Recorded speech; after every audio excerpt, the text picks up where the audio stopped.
Hello, everyone. Imagine being unemployed, completely broke, and surviving on nothing but cheap supermarket food.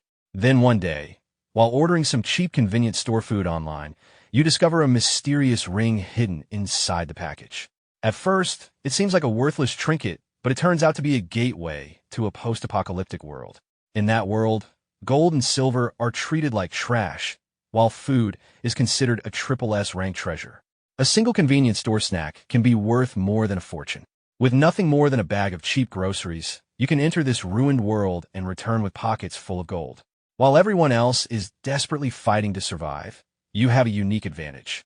By trading spicy snacks and everyday convenience store food, you can acquire gold, priceless resources, and even advanced future technology.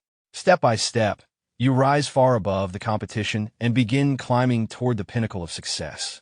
And that's exactly what happens to the protagonist of this story, Chen Yang. Without further delay, let's jump right into the story. The story began in a barren, abandoned wasteland where a lone lizard wandered in search of prey. Suddenly, a loud scream echoed from behind one of the ruined buildings. Between the abandoned structures, a brown-haired boy in a red jacket, our protagonist, came running in panic. Several zombies were chasing him, and while fleeing, he could only cry out that this was bad and that he was finished. As he ran, a red-haired zombie suddenly appeared in front of him with a wide grin, ready to attack. Reacting instantly, the protagonist dropped into a slide and crashed into the zombie. The zombie lost balance and was dragged across the ground.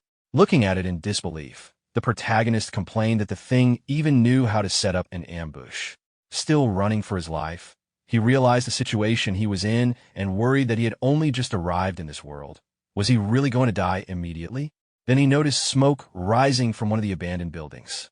Staring in that direction, he wondered if it was cooking smoke. Excitement immediately replaced part of his fear. Thinking it had to be a human settlement, he rushed toward it, believing that if he could just make it there, he might survive. But before he could get far, his foot struck a stone. He was thrown forward, rolled across the ground, and landed face first. At that moment, a zombie charged toward him with its mouth open. Terrified, the protagonist shouted that he would never randomly get ice-skied again. Just then, a gunshot rang out from behind him. A bullet fired from a high-tech weapon shot past him and tore straight through the zombie's head before it could attack. The zombie dropped from midair and collapsed over him, making it look as though it was hugging him. Completely stunned by everything that had happened, the protagonist could only wonder what was even going on. More zombies quickly advanced toward him. Behind him, someone calmly reloaded. Then a barrage of bullets was unleashed. The incoming zombies were struck one after another and eliminated instantly. Relieved and overwhelmed, the protagonist sat on the ground and asked in disbelief if he had actually been saved. However, the dead zombie was still draped over him like an unwanted embrace. A voice called out from behind. Still pinned beneath the corpse, he turned around. Standing, there was a beautiful red-haired girl holding the high-tech gun. She approached and asked how long he planned to keep hugging that thing. The protagonist looked down, realized the zombie was still lying on him, and immediately shoved it away in disgust, warning it not to touch him. After pushing the body aside, he turned back and thanked her. But instead of relaxing, the girl raised her gun and pointed it directly at him. She ordered him not to move and demanded his name. The protagonist slowly raised both hands and introduced himself as Chen Yang, Yang as in sunshine. Without lowering her weapon, the girl questioned why he had suddenly appeared near their camp. Trying to act relaxed, Chen Yang lowered his hands slightly and moved a little closer, asking whether she would believe him if he said he simply got lost and wandered over. The girl's expression sharpened. She accused him of still lying and said she had clearly heard him mention traveling between worlds earlier. Chen Yang raised his hands again and worried internally that if he told her the truth, she would definitely think he was insane. The girl tightened her grip on the gun and warned that staying silent made it seem like he didn't want to live. But suddenly she paused. A delicious smell drifted through the air. She looked toward his jacket and asked what was inside his bag. Chen Yang pulled out a packet and casually showed it to her. Smiling, he explained that he had been about to eat the spicy strips when a zombie appeared, forcing him to shove them into his bag. The girl froze. Confused, she repeated his words and asked if that was actually food. Chen Yang confirmed it and offered her a taste. Looking at the packet, she became conflicted. The color looked strange and possibly poisonous, but the smell was incredible. and she hadn't eaten anything for 2 days. After a brief struggle, she decided to stop overthinking it. Without hesitation, the red-haired girl snatched the packet from Chen Yang's hand. After opening it and taking a closer look, she became absorbed by the smell and decided she would eat first and ask questions later. She carefully opened her mouth and tasted a single spicy strip.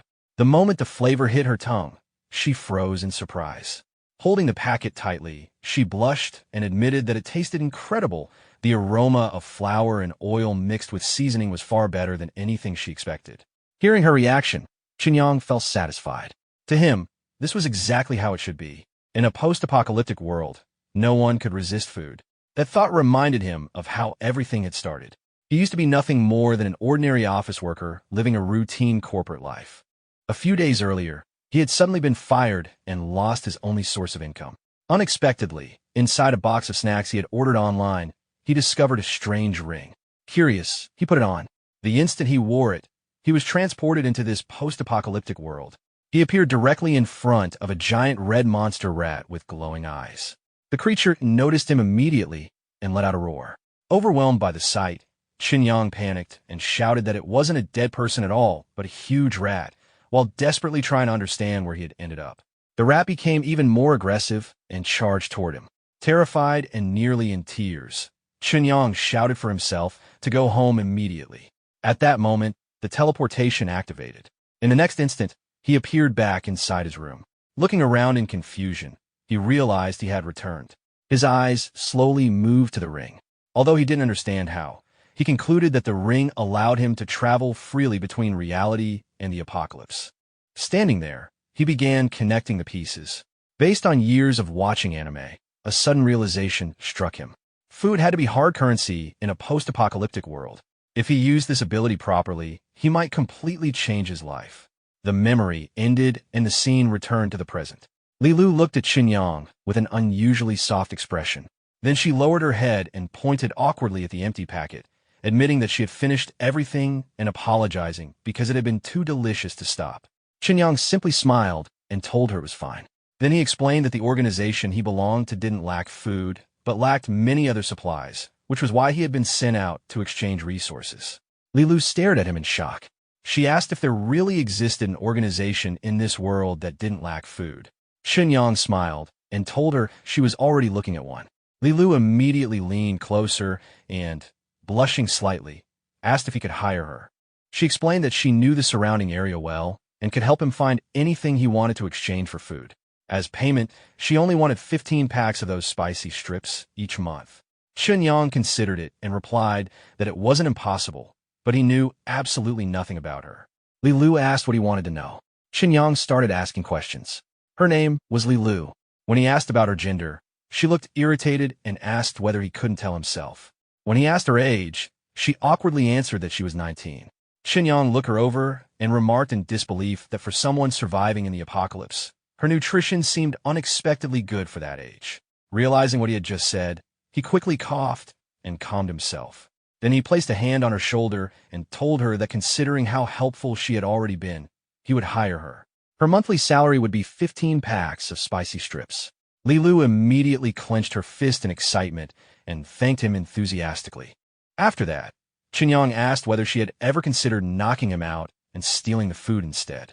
Lilu answered confidently that she wasn't stupid. She knew the difference between eating one full meal and being able to stay full every day. Then she pointed ahead and told him she would take him to the camp. Chen Yang smiled and told her to lead the way. After walking for some time, Lilu stopped and pointed towards several abandoned buildings ahead. She announced that they had arrived and introduced the place as Gray Rat District E, their camp. Chen Yang looked around. The surrounding area was worn down and in poor condition. Looking at the abandoned buildings and the environment around them, he quietly felt disappointed and thought that calling this place a camp was generous. It looked worse than a slum. Still, he quickly adjusted his thinking. Since he was already here, he decided he might as well stay for a while and see if he could obtain something valuable first. The two continued walking through the streets toward Li Lu's apartment. Along the way, Chen Yang noticed the people living there. Most looked exhausted and malnourished, and their living conditions were clearly harsh. Noticing him observing everything, Li Lu turned and told him not to be nervous. Since he was an outsider, She explained that it was normal for everyone to be cautious around him. After a while, she pointed toward a nearby apartment and told him that this was her place, inviting him inside to rest. Chen Yang smiled to himself. The thought of visiting a pretty girl's home made him feel a little curious. Li Lu opened the door, but after stepping inside, Chen Yang's expectations immediately disappeared. The room was simple and in rough condition. Looking around, he awkwardly thought that her lifestyle was definitely minimal. Li Lu told him to sit first. Chen Yang sat down on the bed and quietly acknowledged her. While pouring water into a cup, Li Lu told him not to underestimate Gray Rat District E just because it was a small camp. Handing him the cup, she explained that even a small sparrow still has all its organs, meaning the camp had everything it needed to survive. Then she leaned closer and confidently told him to simply say what he wanted to trade food for. As long as the camp had it, she guaranteed she could help him find it. Chen Yang thought for a moment before snapping his fingers. He said he needed gold and silver and asked whether she knew what those were. Li Lu stared at him in surprise and asked why he wanted that useless stuff. Chen Yang paused. To him, that kind of trash was worth a fortune back in his world. Li Lu then explained that before the Great Cataclysm, gold and silver had indeed been valuable. But now people couldn't eat gold. In the current world, survival mattered more than wealth, and everything operated through barter instead. Chen Yang cleared his throat and explained that since this was their first deal, what mattered most was not what they traded this time, but building mutual trust and creating opportunities for future exchanges. Then he opened his bag. Inside were all kinds of snacks and convenience store food. The moment Li Lu saw it, her eyes widened and she let out an excited reaction. Smiling, Chen Yang showed her the contents and told her that if the deal succeeded, 1/10 of everything in the bag would belong to her in addition to her commission. Li Lu moved closer and stared at the food. 1/10 of that amount was already enough to make her excited. Still, she hesitated and sat beside him on the floor. She admitted that even if the purpose was building trust, trading valuable food for completely useless gold seemed like an enormous loss. Chen Yang handed the bag over and simply told her to do as he said. Then he stood up, smiled, and told her he was leaving everything in her hands and would wait there for her return. Li Lu immediately clenched her fist and confidently promised she would not betray his trust. She picked up her gun and, before leaving the apartment, assured him she would return as quickly as possible. Watching her leave, Chen Yang quietly became nervous. Those snacks had cost him his last 100 yuan. This deal absolutely had to work. After she left, he lay down on the bed. With no internet and no signal, boredom quickly set in. While looking around the room, something caught his attention. Pieces of newspaper had been pasted onto the wall. Curious, he sat up and walked over to read them. As he looked through the clippings, he noticed the date. Year 2235, Common Era. His expression changed. Then he saw the headlines. Great Cataclysm. Nuclear bombs. He continued reading. Gene pollution. Zombies roaming everywhere. Time passed. About an hour later, after reading more of the newspaper fragments, Chen Yang finally understood. This world was actually Blue Star 200 years in the future. What Li Lu called the Great Cataclysm had been a nuclear war. Thousands of nuclear bombs had wiped out half the population and completely altered the planet's ecosystem, turning it into the wasteland it had become. After realizing this, Chen Yang became even more shocked. What he had crossed wasn't space, it was time. At that moment, the apartment door opened. Li Lu walked in with a bright smile. She announced that she was back and dropped a bag in front of him. She explained that there wasn't much gold or silver left in the camp, and that this was almost everything they could gather. Since nobody considered it useful anymore, no one bothered collecting it. Chen Yang looked at the bag quietly for a moment. Then he walked over with a smile. He opened it and found it filled with gold bars. For a second, he stared in silence. Then his eyes lit up and he excitedly blurted out that they were unbelievably shiny. Chen Yang picked up one of the gold bars from the bag and stared at it with shining eyes. Grinning to himself, he dramatically thought that if this wasteland had not given birth to someone like Chen Yang, an endless dark age would never come to an end. As he admired the gold, Li Lu walked closer with a smile and reminded him that the food he had traded was worth far more than the gold and silver they collected. So she had made an additional decision on his behalf. Holding a small vial in her hand, she explained that she had exchanged part of the value for a Tier 1 enhancement potion. She told him it was only the lowest grade, but the purity was high enough to inject directly without any risk. Chen Yang looked at the vial in confusion and repeated the name. Li Lu explained that he was obviously just an ordinary person and not an enhanced human. Once he used it, handling a few low-level zombies would no longer be difficult. Leaning slightly closer, she handed him the potion and reminded him that danger existed everywhere in the wasteland and luck alone would not keep him alive forever. Chen Yang accepted it and awkwardly cleared his throat. Trying to maintain his image, he explained that his organization was actually very powerful and that they were generally safe while traveling. The only troublesome part was conducting trades. Still, he thanked her. After putting away the potion, Chen Yang closed the bag. Smiling, he said their first trade had gone very smoothly and that he would return for now. Picking up the bag, he told Li Lu that he would come again tomorrow and settle her monthly salary first thing. Then he left. Li Lu quietly watched him disappear, thinking about how he could travel alone across the wasteland without encountering danger. She felt that he truly was full of secrets. But she quickly took out a packet of spicy strips. Opening it, she smiled and thought that in a wasteland like this, everyone had secrets. As long as he could keep supplying food, nothing else really mattered. Taking another bite, she happily admitted that it really was delicious.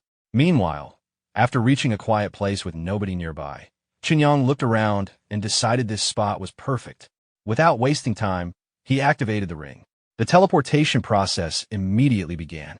In the next moment, he returned to his room. Opening the bag and seeing the gold still inside, he stared for a second before breaking into laughter. He took out one of the gold bars and looked at it excitedly. The gold was still there. This wasn't a dream. Excitement quickly filled his thoughts. As long as he took the gold to a shop and exchanged it for cash, he could become rich. His imagination immediately ran wild.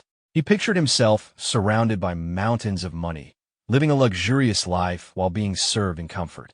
With growing excitement, Chen Yang became convinced that he was finally about to climb straight to the peak of life. Snapping out of his imagination, Chen Yang took several gold bars and the enhancement potion out of the bag. Thinking practically again, he reminded himself that he needed to control how much gold he exchanged at one time or he would attract too much attention. He hid the remaining bag under his bed. There was no believable way to explain where so much gold had come from. Letting out a relieved breath, he finally relaxed. But then his eyes drifted toward the potion. Picking it up, he stared at it and wondered whether he should actually use it. After thinking for a moment, he admitted that Li Lu had a point. His body was far too weak in the apocalypse. He couldn't even deal with an ordinary zombie. If he wanted to survive in the wasteland, strengthening himself had to come first. Still, he looked at the vial with suspicion. The thing didn't even come with instructions. What a terrible user experience. After hesitating briefly, he decided to stop overthinking. With determination, he injected the potion into his wrist.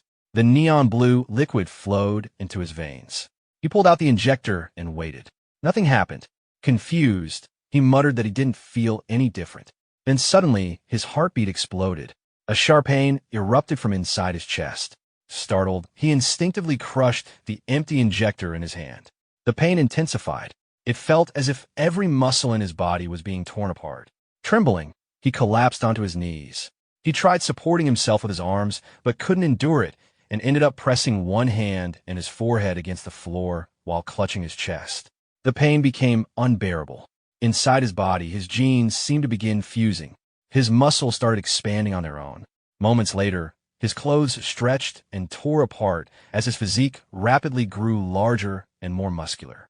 Unable to suppress it, Chen Yang shouted repeatedly in pain. After some time, the transformation finally slowed. The pain gradually faded. Breathing heavily, he grabbed the edge of a desk and slowly pulled himself to his feet. Looking down at himself, he asked in disbelief if it was finally over. Then he turned toward the mirror. The reflection shocked him. Staring at his transformed body, he wondered if it really belonged to him. Looking at his arms with growing excitement, he thought these muscles could compete with Arnold's. He struck a bodybuilding pose and noticed something else. At least his head hadn't turned into something strange. For something from the wasteland, the effect was unbelievably strong. Still admiring himself, another thought crossed his mind. Li Lu had said this was only the lowest tier. If higher tiers existed, would they turn him into something like One Punch Man? Just then, someone knocked on the door. A voice called out and asked if Chen Yang could open it. He answered and walked over. Opening the door, he found a beautiful white-haired girl standing outside. It was Shuya, a D-list actress, and his roommate. Entering in a hurry while slipping off her heels, she apologized and explained that she had forgotten her key. Chen Yang smiled and told her there was no need to be so polite since they were roommates. But after stepping inside and getting a proper look at him, Shuya suddenly froze. Then her face gradually turned red as she stared at Chen Yang's newly muscular body. Shuya suddenly became unusually flustered. Chen Yang looked at her in confusion and asked what was wrong. Without answering immediately, Shuya reached out and touched his bare chest. Blushing slightly, she admitted that she had never noticed before that he was built like this. Then she leaned a little closer and asked if he had found out her audition failed today and intentionally appeared like this to comfort her. Chen Yang immediately panicked. His expression changed at once as he hurriedly denied it. Then he suddenly realized the problem. He had forgotten to put on clothes. Embarrassed, he rushed back toward his room while trying to explain himself. After shutting the door behind him, Chen Yang stood there in silence. With a worried expression, he became convinced that Shuya would definitely think he was some kind of pervert now. But after a moment, he forced himself to stop thinking about it. There was no point overanalyzing. Right now, selling the gold bars mattered more. Soon after, the scene shifted to the city streets. Carrying the bag containing the gold, Chen Yang walked forward. As he moved, he suddenly realized something strange. The weight in his hands felt almost non-existent. Then his eyes caught a signboard far in the distance. To his surprise, he could read every word on it clearly despite being hundreds of meters away. A moment later, faint sounds reached his ears. As he focused, the distant noise became clearer. He realized he could hear conversations happening far away.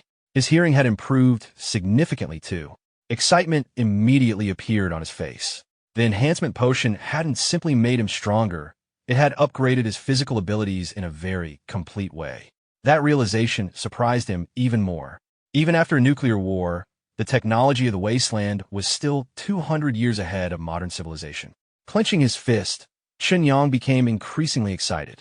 The value hidden in that world was definitely worth exploring further. After some time, he arrived near a gold shop. Standing outside, he thought carefully. Large jewelry chains probably wouldn't accept gold from unknown sources. A privately owned shop would be safer.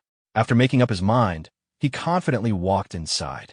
As he entered, a black-haired receptionist greeted him politely. Chen Yang approached the counter and asked whether the owner was available. He explained that he had a deal he wanted to discuss directly. The receptionist smiled politely and told Chen Yang that he could simply explain what he needed. Instead of answering, Chen Yang placed his bag on the table.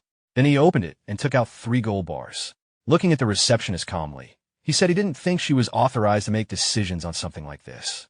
The moment she saw the gold bars, her expression changed. She stared at them in disbelief and reacted in shock at the amount of gold. Chen Yang simply smiled and asked what she meant. Growing noticeably nervous, she immediately pointed in another direction and politely asked him to follow her. The scene shifted to the meeting room of Lin's gold shop. After entering, Chen Yang was greeted by a black-haired, heavy-set man in a suit. With a friendly smile, the man introduced himself as Lin Tao, the owner of the shop, and asked how he should address him. Chen Yang replied that his surname was Chun. The two exchanged handshakes and greeted each other politely. Lin Tao then invited Chen Yang to take a seat. After sitting down, Chen Yang placed the 3 gold bars onto the table. The moment Lin Tao saw them, his eyes lit up. He asked if Chen Yang intended to sell those gold bars. Chen Yang confirmed it with a smile. Lin Tao picked up one of the bars and explained that since the total amount was fairly large, he would need to test the purity using professional equipment. He asked if Chen Yang minded. Chen Yang relaxed in his chair and agreed without hesitation. While lifting the coffee placed on the table, he thought to himself that gold and silver were practically worthless in the post-apocalyptic wasteland. Nobody there would bother creating fake gold. They could inspect it however they wanted. Lin Tao began testing the bars one by one. The instrument displayed the results. 99.99% purity. Several bars were tested again together. The result remained the same. Seeing the readings, Lin Tao became internally shocked. Every single bar was pure 24-karat gold. Chen Yang calmly asked for the result. Lin Tao raised 4 fingers and explained that the quality was excellent. He could offer a recycling price of 400 yuan per gram. The moment Chen Yang heard the number, his grip tightened. The glass in his hand cracked instantly. His mind immediately started calculating. 400 yuan per gram. 1 bar weighed 1 kilogram. That meant 400,000 per bar. 3 bars. 1.2 million. After finishing the calculation, Chen Yang looked up with excitement and repeated the number in disbelief. A full 1.2 million. Lin Tao looked at Chen Yang and explained that the offer stood, but official purchase receipts would still be required. Chen Yang smiled and admitted he didn't have any receipts. Still, he assured him that the source was completely clean and there would be no trouble. Lin Tao remained cautious. He explained that words alone weren't enough, and accepting such a large batch at once meant taking on considerable risk. Chen Yang placed the cracked glass back onto the table. Then he stood up and called out to Boss Lin. He said he preferred straightforward business and suggested skipping unnecessary bargaining. Walking closer, he told Lin Tao to simply name the amount he was actually willing to pay.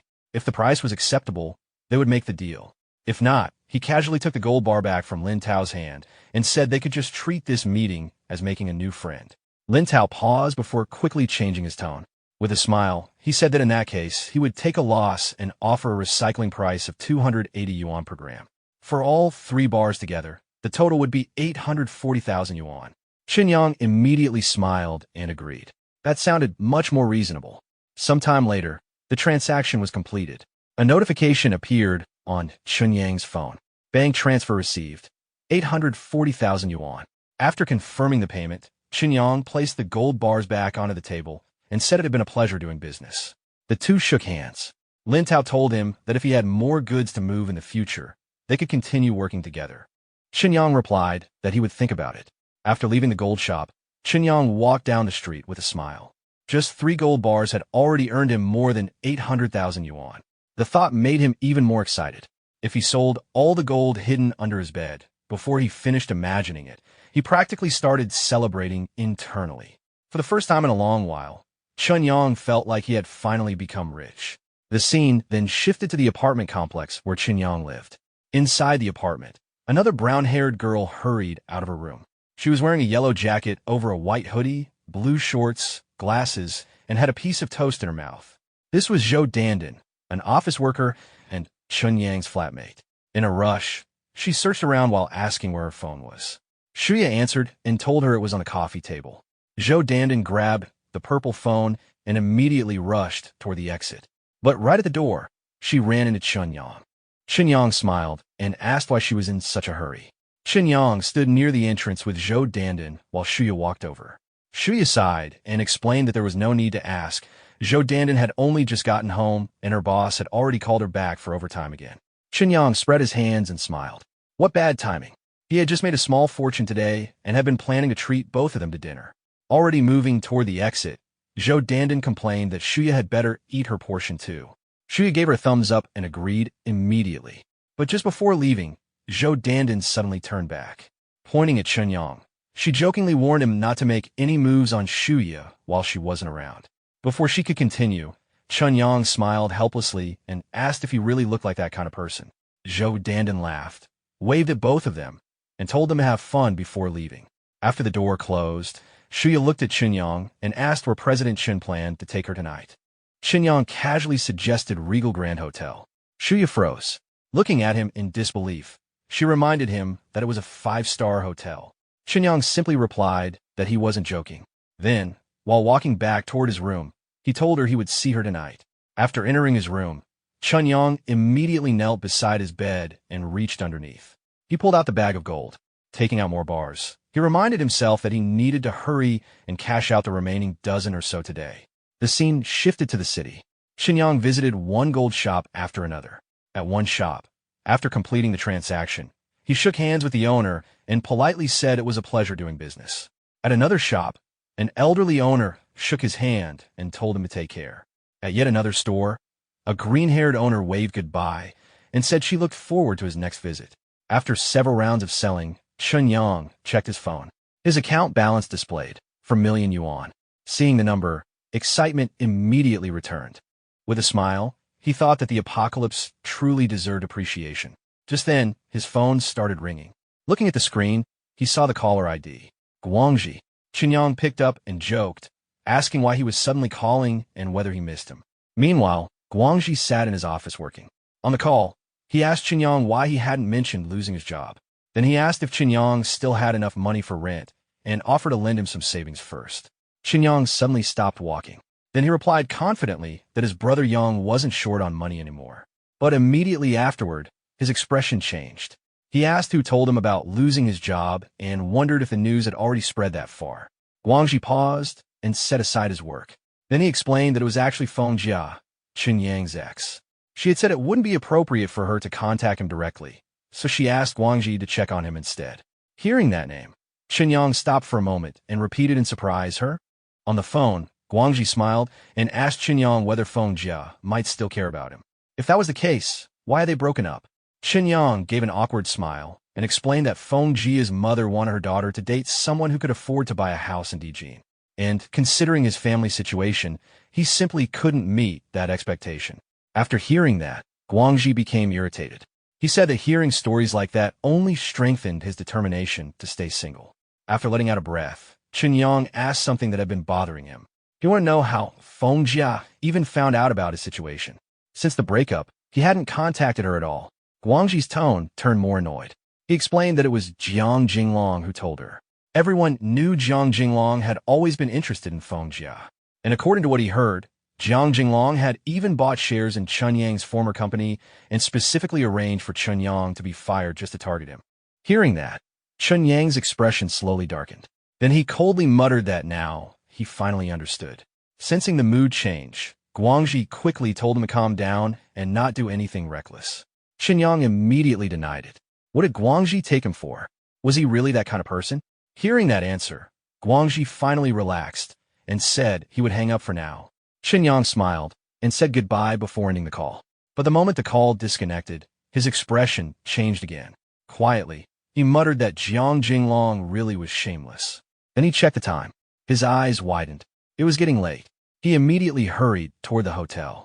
Soon he arrived outside. Looking around, he remembered Shuya had said she was almost there. He wondered where she was. At that moment, a luxurious black car stopped nearby. The door opened. Shuya stepped out with a smile and apologized for making him wait. Nearby pedestrians immediately noticed her. Some whispered in surprise and wondered whether she was a celebrity because she looked stunning. Shuya walked over and asked Chen Yang why he was standing there in a daze. Chen Yang looked at her and unconsciously blushed. They had been sharing an apartment for 3 months, yet he had never realized she was this beautiful. Shuya gave a charming smile and explained that since he was treating her to such an expensive place, she couldn't let him lose face. Then she asked whether she looked presentable enough. Before Chen Yang could respond, Shuya reached out and held one of his wrists with both hands. Chen Yang instantly became flustered. Staring at her nervously, he asked what she was doing. Shuya gently pulled Chen Yang along and told him to come with her.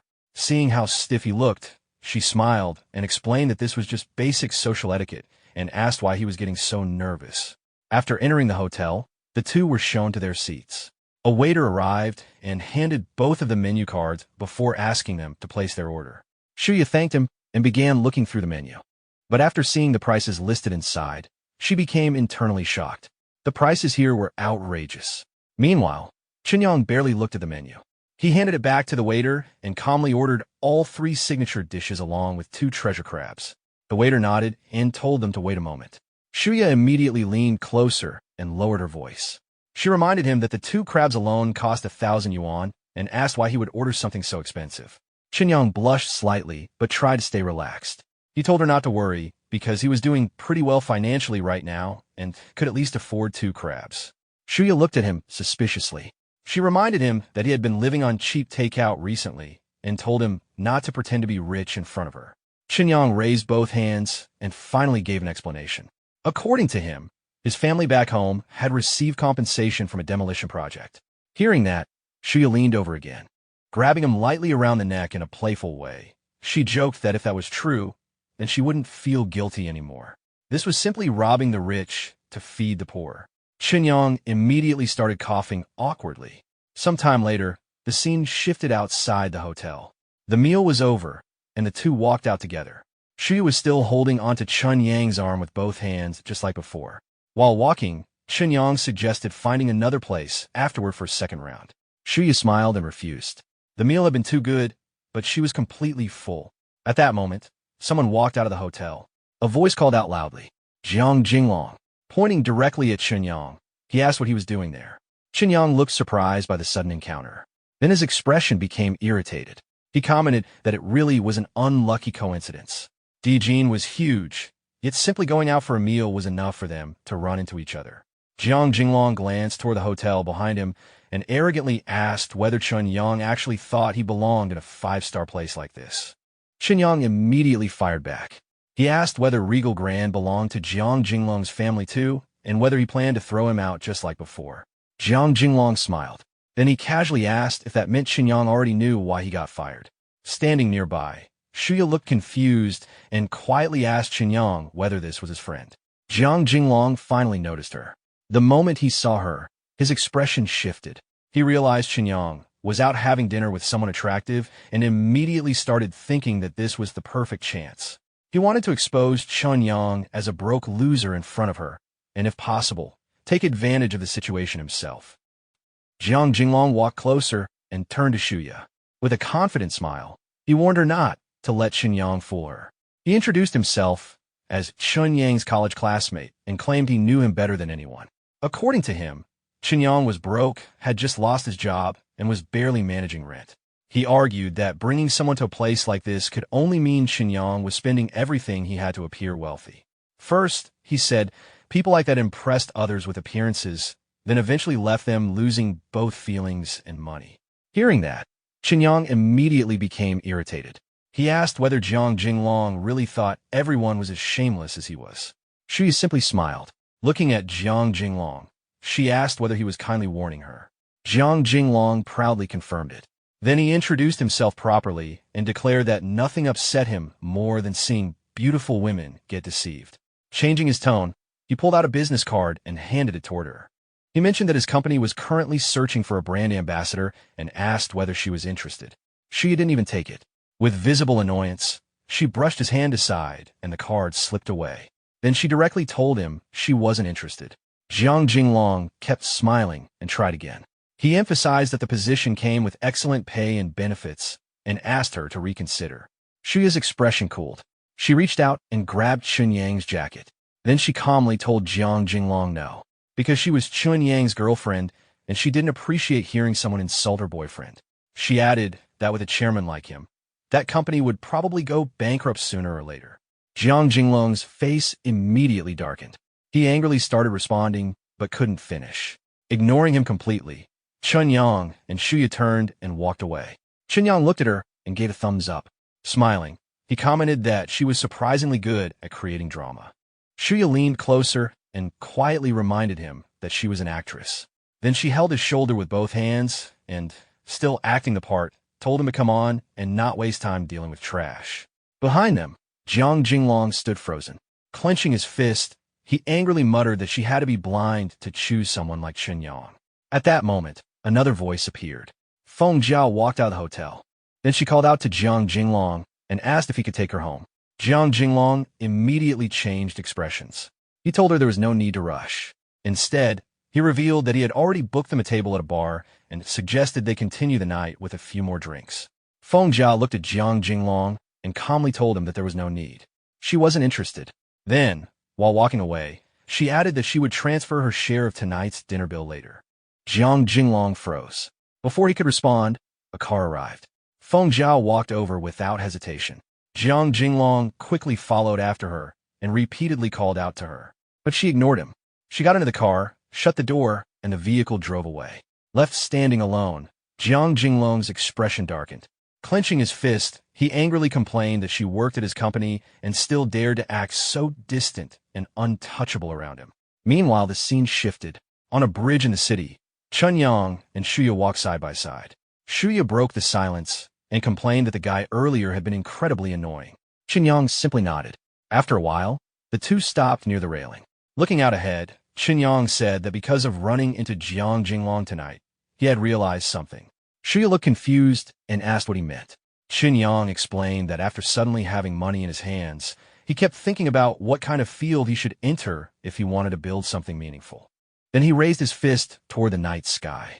He finally made his decision. He was going to start his own game company and completely surpass Jiang Jinglong. Shuya looked at him in disbelief. She reminded him that starting a company was extremely risky and told him not to make decisions impulsively. Chen Yang simply smiled and told her to relax and wait to see what happened. The scene shifted again, back to the apartment complex where Chen Yang lived. While taking a shower, Chen Yang continued thinking. Going to the wasteland and exchanging resources for gold might work for now, but once his assets grew larger, people would inevitably start paying attention. Eventually, someone might investigate. After leaving the bathroom, he continued organizing his thoughts. If he wanted long-term stability, he needed a legitimate explanation for his growing wealth. In this world, that meant building a business of his own. He sat down at his desk and looked at his computer. Then his thoughts returned to the wasteland. Beyond physical resources, the greatest advantage of that world was its technology. According to Li Lu, only 10 years had passed since the Great Cataclysm. That meant the technological foundation of civilization probably hadn't completely disappeared yet. If he searched carefully, he could likely find specialists and experts across many industries. And based on the wasteland standards, just 15 packs of spicy strips per month was enough to hire talented people to work for him. A smile slowly appeared on his face. With technology that was 200 years ahead, creating a few revolutionary games should be easy. The scene shifted to the next morning. Chen Yang received a phone call. The person on the other end informed him that his company registration had been submitted and that once approval was complete, he would receive a text message. Chen Yang thanked them for the help. After ending the call, he organized his next steps. He decided to leave the registration process to the agency. Now the priority was hiring staff. Before that, he needed to stock up on food and make another trip to the wasteland. Meanwhile, the scene shifted to a shopping mall. While shopping, Chen Yang carefully reconsidered his approach. Since that world existed 200 years in the future, bringing packaged snacks repeatedly wasn't a good idea. Looking at the production details on a bag of potato chips, he realized that if someone with bad intentions noticed dates or manufacturing information, it could create unnecessary trouble. Changing his plan, he pushed his cart toward the fresh food section and stopped at the meat counter. The employee greeted him and asked what he needed. Chen Yang calmly asked for 25 kilograms of pork. The employee stared at him in surprise and repeated the amount in disbelief. Half an hour later, Chen Yang looked at the trolley, now piled high with supplies. That should be enough. He planned to take everything. 20 kilograms of potatoes, 20 kilograms of corn, 20 heads of Chinese cabbage, along with the rest of the supplies. The scene shifted again, back to Chen Yang's apartment. Carrying the large boxes into his room, he placed them down and let out a breath. Even with his enhanced physique, carrying this much weight wasn't difficult. But moving supplies back and forth like this felt extremely inefficient. Wiping the sweat from his forehead, he thought further. Handling small quantities was manageable. But once his company existed and he had dozens or even hundreds of people depending on supplies, how was he supposed to transport everything? At that moment, the ring suddenly began glowing. Chen Yang paused. Confused, he looked at it. The light spread from the ring toward the boxes. Then, the boxes disappeared. Chen Yang froze. Looking around in shock, he wondered what had just happened. His gaze slowly returned to the ring. A thought appeared in his mind. Narrowing his eyes, he focused on it. Then he sensed something. The food hadn't vanished. It had been stored somewhere inside the ring. His eyes widened. Excited, he realized his guess had been correct. The supplies were inside the ring. To test it again, he spoke a command. Store. The ring activated and absorbed the boxes once more. Then he gave another command. Retrieve. Instantly, the boxes reappeared. Looking at them, Chen Yang became excited. So it really was a storage space. The ring didn't just allow him to travel to the wasteland. It could store items too.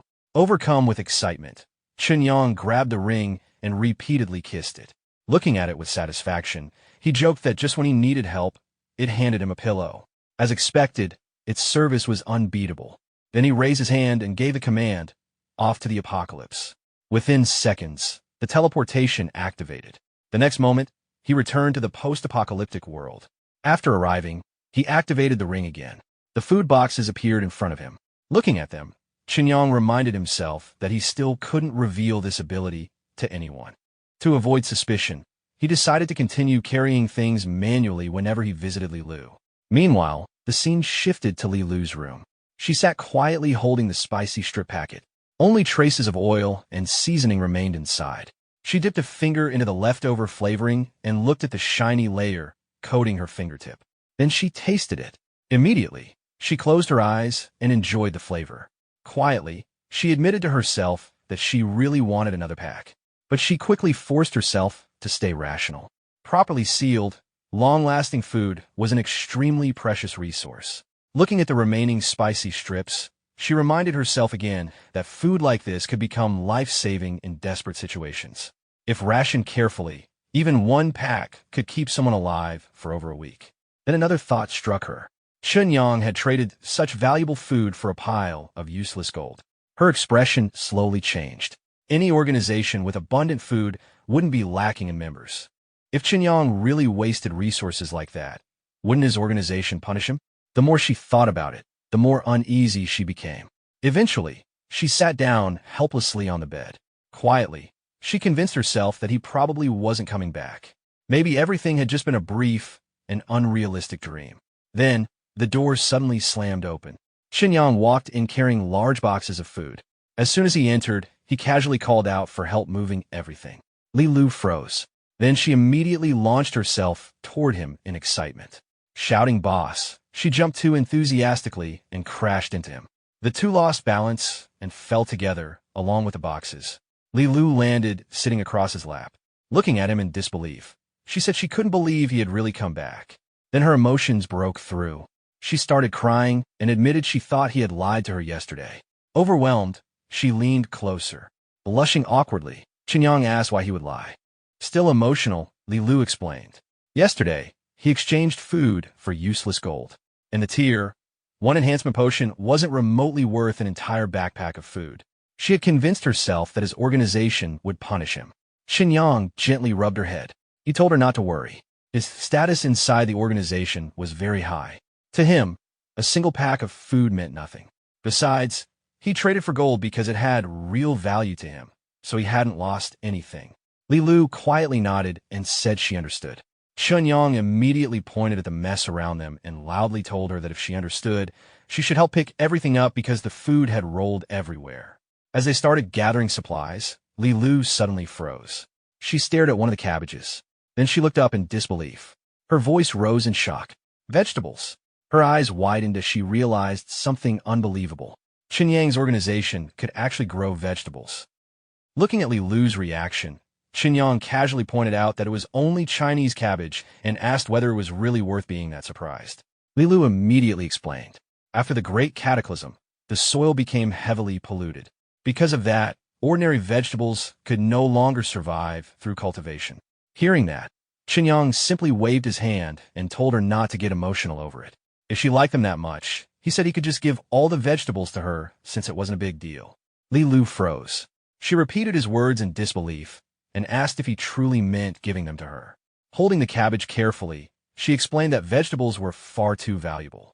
She couldn't even estimate their real worth, so she couldn't accept them. She added that Chen Yang was a good person for offering something so precious, but since she worked for him, she only wanted to receive the salary she had earned. Hearing that, Chen Yang silently felt like he had just been labeled a good person. After thinking for a moment, he explained that he had already come up with a better salary system. Compared to spicy strips, actual food that could properly fill her stomach made more sense. He also told her that if she needed anything else in the future, she could ask him. In exchange, however, she needed to maintain high-quality service. Li Lu immediately promised she would do her best to meet his expectations. Chen Yang then clarified their relationship. From now on, they were employer and employee. Her role would be to act as his personal secretary and provide information whenever he needed it. Li Lu quickly agreed. Chen Yang then explained the reason he had brought meat and vegetables this time. He wanted her help recruiting more people. Li Lu looked surprised and asked whether he planned to expand his workforce. She also asked if there were any requirements. Chen Yang said loyalty came first. After that, special skills would be preferred. Li Lu thought for a moment before suggesting Gray Rat Town. She explained that around 10,000 survivors lived there. No matter what kind of specialists he needed, there was a good chance of finding them. That reminded Chen Yang of something. He asked about the relationship between Gray Rat District D and Gray Rat Town. Earlier, she had introduced their camp using that name. Li Lu explained that Gray Rat Town was the central hub. Around it were 12 smaller settlements named from District A to District L. All of them depended on Gray Rat Town to survive. Whenever they needed scarce supplies or trade opportunities, they went there. After understanding that, Chen Yang asked another question. He wanted to know whether there were programmers there, people who understood computer technology, especially game development. Li Lu looked confused when she heard the word computer. She asked whether he meant those primitive products from ancient times. Chen Yang awkwardly admitted that computers probably did sound ancient in this era. Then he asked whether finding someone with those skills would be difficult. Li Lu wasn't sure. She explained that even before the Great Cataclysm, traditional computers had gradually been replaced by Intel brains. Then she suddenly remembered something. There was someone in their settlement, a technical director from before the Cataclysm, who specialized in Intel brain technology. Excited, she grabbed Chen Yang's hand and urged him to hurry so she could introduce him. Chen Yang awkwardly reminded her that he could walk on his own. Later, as the two walked through the settlement, Chen Yang asked something that had been bothering him. Why did nobody lock their doors? Li Lu explained that everyone here was extremely poor. There was simply nothing valuable enough to steal. More importantly, survival in the wasteland depended on cooperation. Anyone caught stealing or damaging that trust would be expelled from every settlement. After walking a little farther, Li Lu stopped. She said they had arrived and that the person they wanted was inside. At that moment, a strange voice echoed from within. Someone was happily talking about meat and how delicious it would be. Then a loud explosion sounded. Chen Yang looked disturbed. Meanwhile, Li Lu calmly called out and said she wanted to speak with Uncle Wei. A moment later, a man came out. He greeted Li Lu and cheerfully said she had arrived at the perfect time because he had just caught a big one. Introducing himself proudly as a scientist, he added that once he finished processing it, he would share the 2 hind legs with her. Li Lu immediately became excited and happily accepted. Chen Yang looked completely confused. He asked what they were even talking about. When he looked closer, he realized it was a giant gray rat. Surprised, he asked whether it was some kind of mutated creature. Li Lu confirmed it. Besides zombies, this species of rat was one of the most common mutated creatures in the wasteland. Adult ones could grow to half a meter long and were also one of the main food sources for survivors. After explaining, Li Lu turned to Uncle Wei and said she actually came for another reason. She introduced Chen Yang as her current boss. Then she explained that Chen Yang wanted to recruit people and that the offer compensation was extremely generous. Uncle Wei walked closer and looked Chen Yang up and down. Then he skeptically asked what kind of generous payment someone that young could possibly offer. For a moment, he even wondered whether Chen Yang was actually running a scam. Chen Yang stepped forward and calmly explained that he was looking for technical talent in the cerebral technology field. He stated that anyone who met his requirements would receive a monthly salary of 30 caddies of rice and flour along with 10 caddies of raw meat. Uncle Wei froze. To make sure he heard correctly, he asked whether Chen Yang truly meant rice and flour. Chen Yang confidently confirmed it. He even added that if Uncle Wei had concerns, he could advance the salary up front. The scientist stared at him in disbelief and asked whether he was serious. Li Lu quickly stepped in and reassured him. She explained that as long as the boss approved it, she could hand over the meat immediately. Uncle Wei suddenly laughed. If that was the case, then Mr. Chun had definitely found the right person. With complete confidence, he claimed that nobody in District D understood Intel brain technology better than him. But Chen Yang shook his head. He explained that Uncle Wei misunderstood. The work had nothing to do with Intel brains. What he actually wanted involved computers, the personal computers people used in ancient times. More specifically, he needed someone who understood that older technology. Uncle Wei paused. Repeating the word computers, he scratched his head and admitted he had heard of them. In his view, though, computers were extremely primitive. Their functions were limited and the user experience was poor, making them practically worthless. Chen Yang cut straight to the point. He only needed someone who understood the technology. The question was simple. Could Uncle Wei do it or not? Uncle Wei immediately started calculating internally. There was no way he could let monthly rice, flour, and raw meat slip away. His attitude instantly changed. He asked what exactly Chen Yang needed. Chen Yang explained that it was straightforward. He wanted someone who could use computers to program and develop software according to his requirements. Uncle Wei cautiously asked whether that meant manually manufacturing 0.4 nanometer chips. Chen Yang said there was no need. Then Uncle Wei asked whether he needed advanced AI core algorithm design. Again, Chen Yang said no. Hearing that, Uncle Wei visibly relaxed. He confidently declared there would be absolutely no problem. As long as the hardware conditions were sufficient, he could complete any programming requirements. However, he added one concern. Software built on computers could not directly run on Intel brains. So he asked what Chen Yang actually intended to use it for. Chen Yang calmly replied that he didn't need to worry about that. A good employee simply completed assigned tasks properly without asking unnecessary questions. Uncle Wei immediately nodded and said he understood. Chen Yang told him that was fine. He would solve the hardware problem himself. Then he asked whether Uncle Wei had any additional requirements, adding that food would definitely not be an issue. After thinking for a moment, Uncle Wei said having an Intel brain would help. He explained that complex code could first be developed on the Intel brain and then transferred onto computers afterward, making the entire process much faster. Even a low-performance model would be enough. Chen Yang nodded and said he would figure something out. Li Lu then suggested they leave. Uncle Wei waved goodbye and politely sent the boss off. Later, while walking outside, Chen Yang asked whether Intel brains were easy to obtain. Li Lu explained that District D didn't have any, but Gray Rat Town sold them. The only issue was that they were expensive. Chen Yang became slightly worried. He asked whether the food he brought today might not even be enough to buy one. Were Intel brains really that costly? Li Lu quickly shook her head. They were expensive for ordinary survivors, but for Chen Yang, buying even 100 of them wouldn't be a problem. That reminded Chen Yang of something else. He asked whether enhancement serums could also be purchased in Gray Rat Town. Li Lu immediately confirmed that they could. However, only Tier 1 and Tier 2 serums were available there. Higher tier serums had to be purchased through distribution points run by the Doctors Association in the Eastern region. Hearing that name, Chen Yang asked what the Doctors Association was. Li Lu explained that it was one of the strongest factions in the wasteland. All enhancement serums and healing potions were developed by them. Then she looked slightly surprised and asked whether he truly didn't know that. Chen Yang quickly explained that the organization he belonged to had always remained self-sufficient. Because of that, he knew very little about the outside world.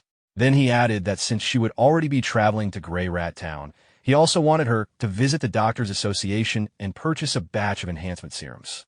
Li Lu immediately agreed. Chen Yang then said he would return to his own world first and prepare a computer for Uncle Wei. He left the rest to her. Li Lu nodded. Before leaving, Chen Yang gave one final instruction. If she encountered danger during trading, she should abandon the supplies if necessary and prioritize her own safety. Li Lu stayed quiet for a moment before softly saying she understood. Later, as the sun set, Chen Yang returned to his room in the present world.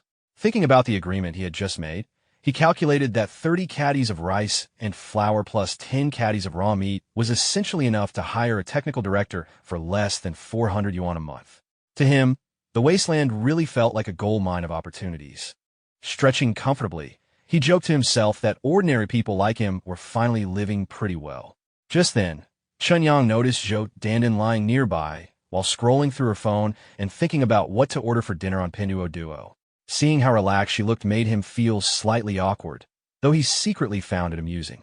Suddenly, Zhou Dandan noticed him. She immediately sat upright and told him to stop staring.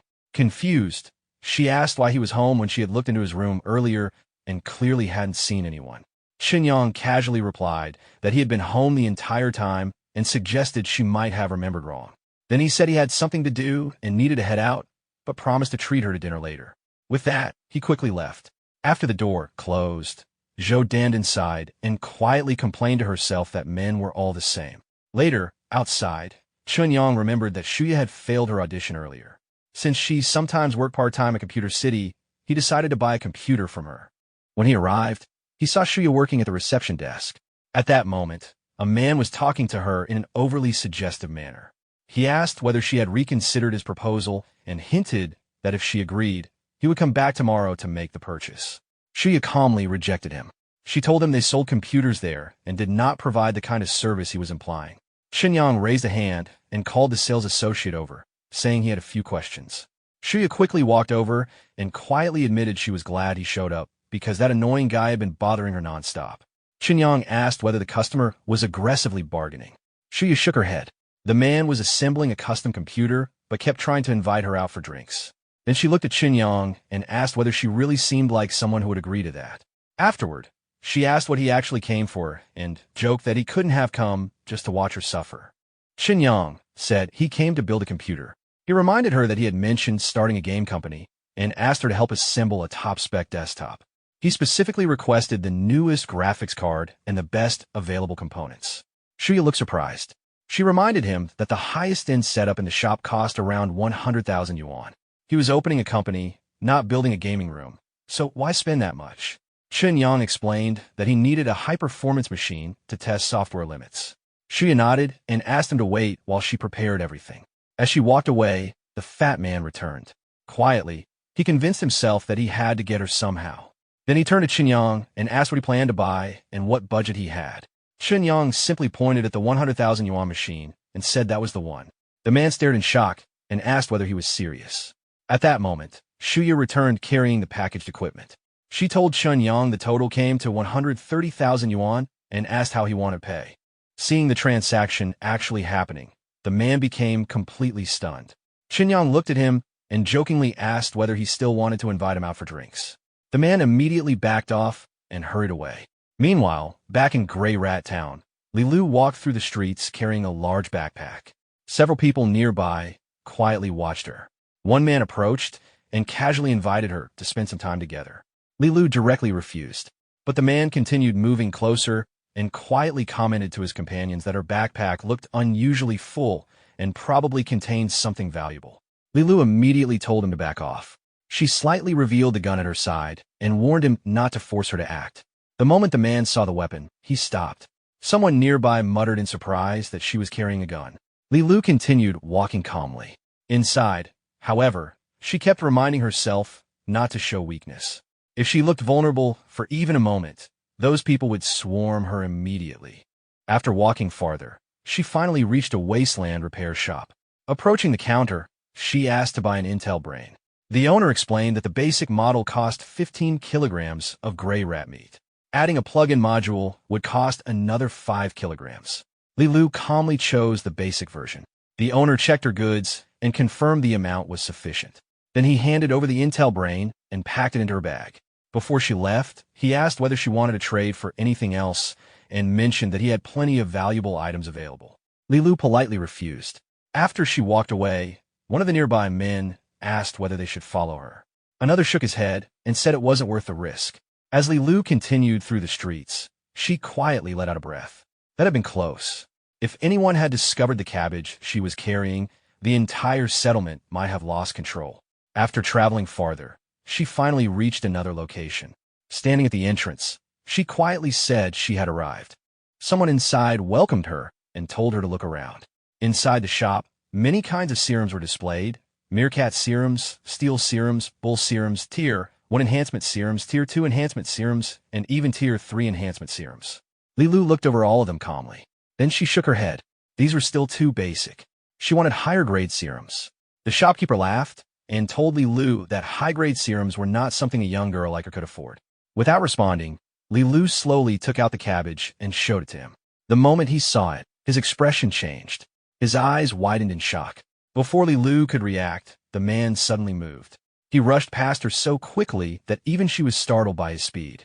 Instinctively, she drew her weapon and pointed it at him, demanding to know what he was trying to do.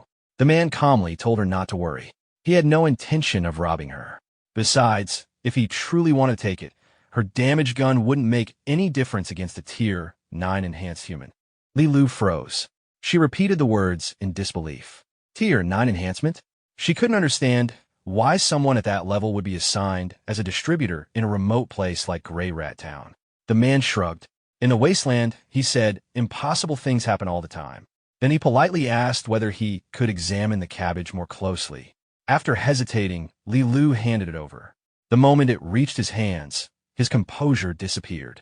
He inspected it carefully and became visibly excited.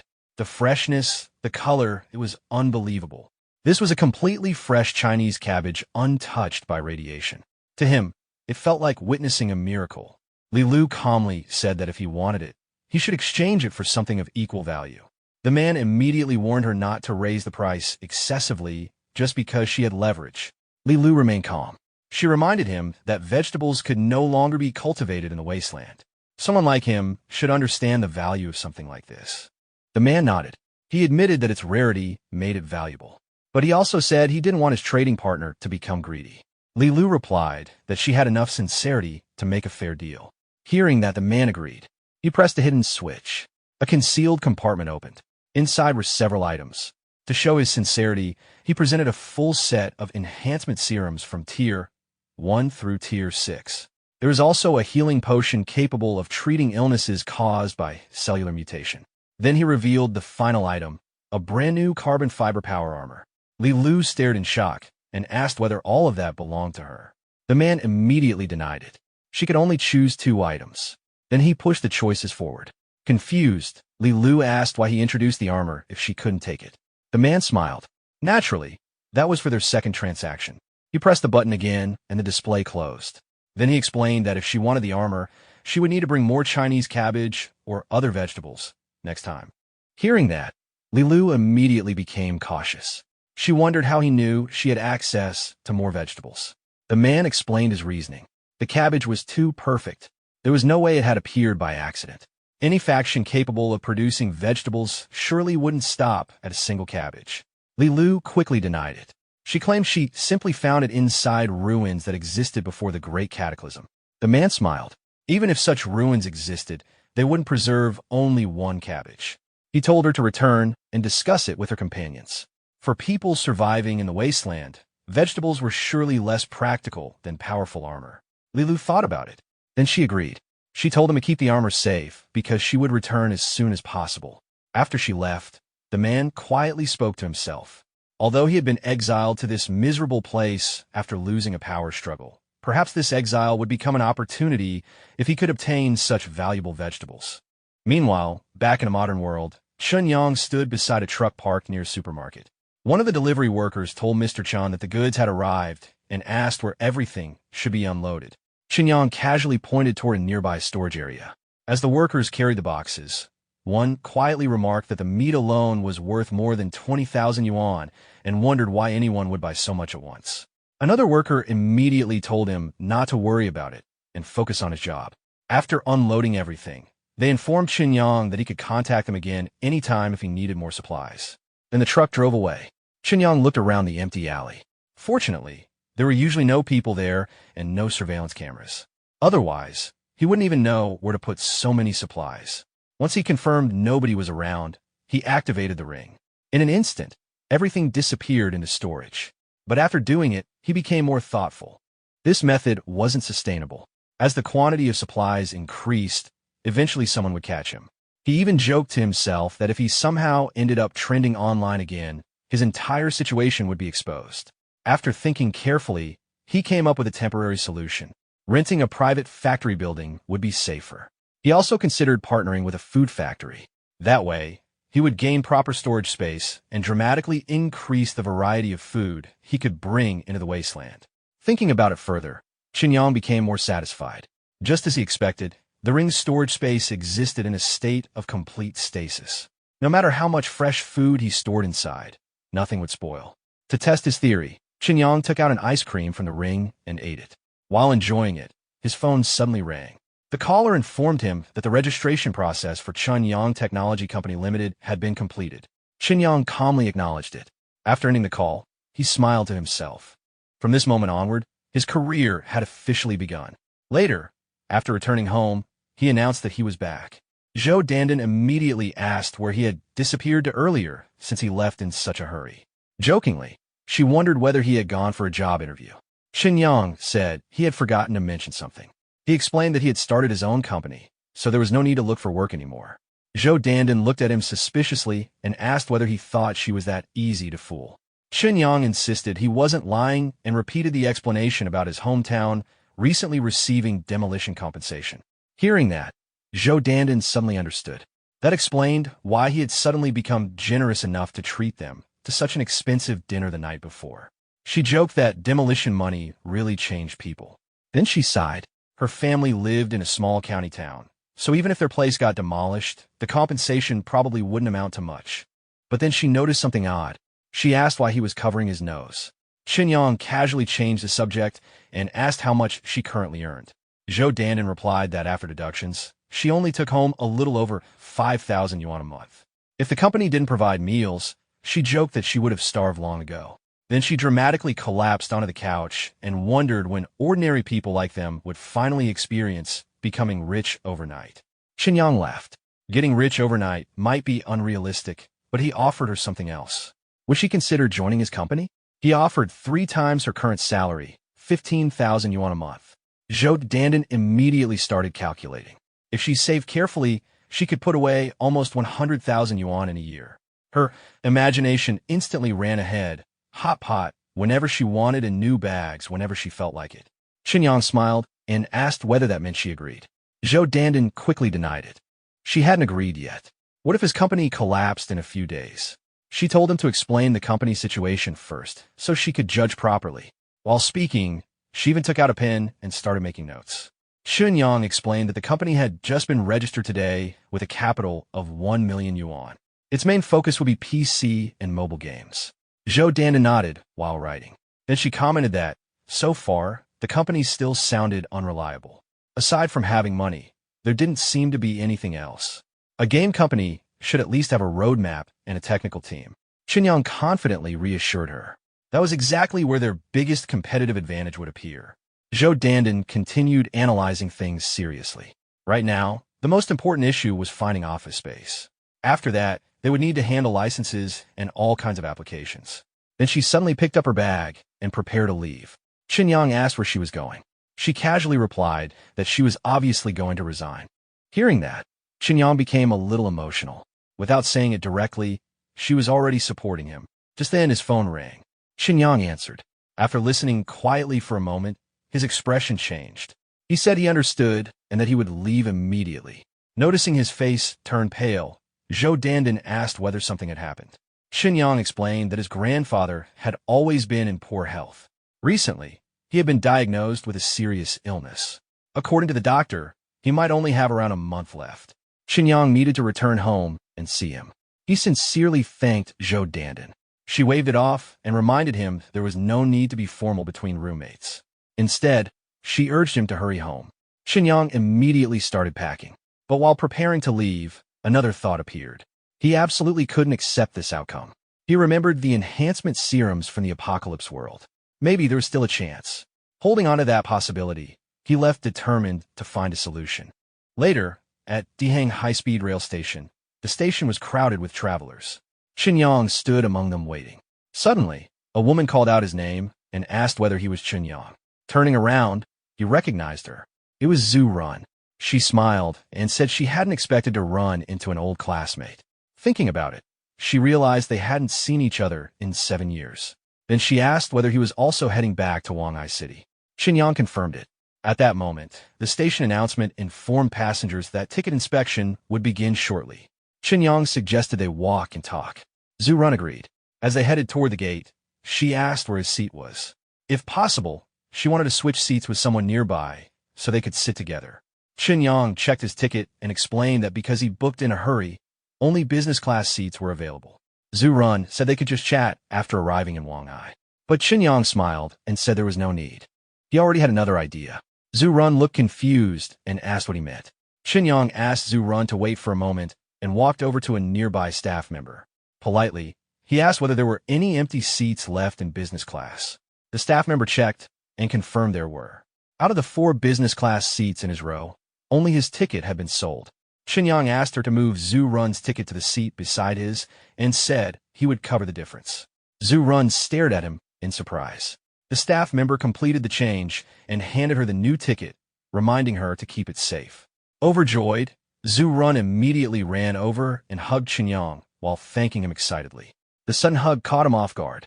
Noticing his awkward reaction, she asked if something was wrong.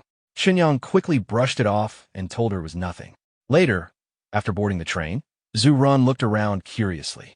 It was her first time sitting in business class. She commented that it really was much more spacious than ordinary seating.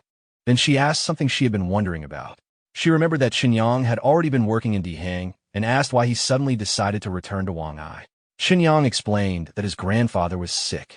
Zhu Run gently placed a hand on his shoulder and told him not to worry too much. Medical science was very advanced now, and she believed his grandfather would recover. Chen Yang nodded. Then he asked why she had come to Dihang. Zhu Run explained that she came to promote her father's factory and look for business opportunities. That reminded Chen Yang of something. He remembered that her father owned a food factory. Zhu Run confirmed it. However, over the past 2 years, things had become increasingly difficult. Most customers only trusted major brands, leaving small factories struggling. Recently, They had barely been able to cover employee salaries. Hearing that, Chen Yang quietly realized something. He had already been looking for a long-term food supplier. Working with her family could not only help an old classmate, but also strengthen his own plans steadily.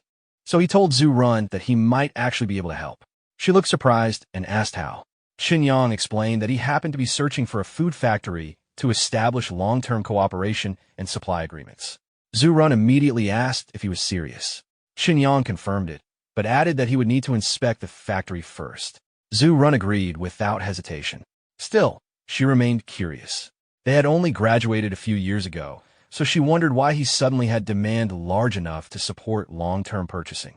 Chen Yang casually explained that he had recently started his own company and that his business partners required food supplies. Zhu Run immediately suggested exchanging contact information. Chen Yang agreed. After exchanging contacts, they later shared a taxi. Chen Yang explained that he needed to visit his grandfather first, so the factory visit would likely wait a few days. Zhu Run said that was perfectly fine. When the taxi stopped, Chen Yang got out. Zhu Run waved goodbye. Watching him leave, she quietly thought that after so many years, unexpectedly meeting him and receiving his help felt strangely meaningful. Maybe it really was fate. At that moment, another car arrived. Someone called her name. She responded and walked over. The person inside was her father. After getting in, he immediately asked how the business discussions had gone. Zhu Run said there was one piece of bad news and one piece of good news. Her father asked to hear the bad news first. She admitted that she hadn't managed to secure any partnerships in Dihang. He sighed and then asked about the good news.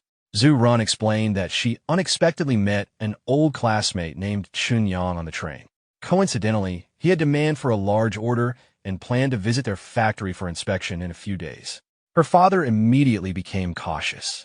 He warned her that old classmates suddenly offering major business could sometimes be scams and told her to stay careful. Meanwhile, at Wangai's City People's Hospital, Chen Yang arrived. Someone greeted him. His father walked over and said Xiao Yang had finally returned. Chen Yang immediately asked about his grandfather's condition. His father explained that the old man had taken his medicine and fallen asleep. He told Chen Yang to rest for now and promised to call him once his grandfather woke up. Chen Yang nodded. Afterward, he walked into the bathroom. Standing there alone, he clenched his fists. He had to move quickly. No matter what, he had to find something that could save his grandfather. His thoughts immediately turned to the wasteland. Without hesitation, he activated the ring. Moments later, he arrived back in Grey Rat District D. Looking around, he wondered what he would do if Li Lu wasn't there.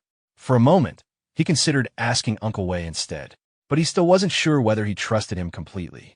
In the end, he decided to go directly to Li Lu's house. Calling her name, he asked whether she was home. As he pushed open the door and stepped inside, he suddenly saw something unexpected. Startled, he immediately stepped back out and awkwardly said he would come back later. After some time, the two finally met again. Li Lu asked what urgent matter had brought her boss over so quickly. Chen Yang didn't waste time. He immediately asked the question that mattered most to him. With the current level of medical technology in their world, was terminal cancer still considered incurable? Li Lu answered without hesitation. Of course, cancer wasn't incurable anymore. She explained that after the Great Cataclysm, radiation spread across the planet, and cancer became more common than ordinary illness. If humanity had never solved it, people would have gone extinct long ago. Chen Yang immediately asked about the cure rate. Li Lu thought for a moment.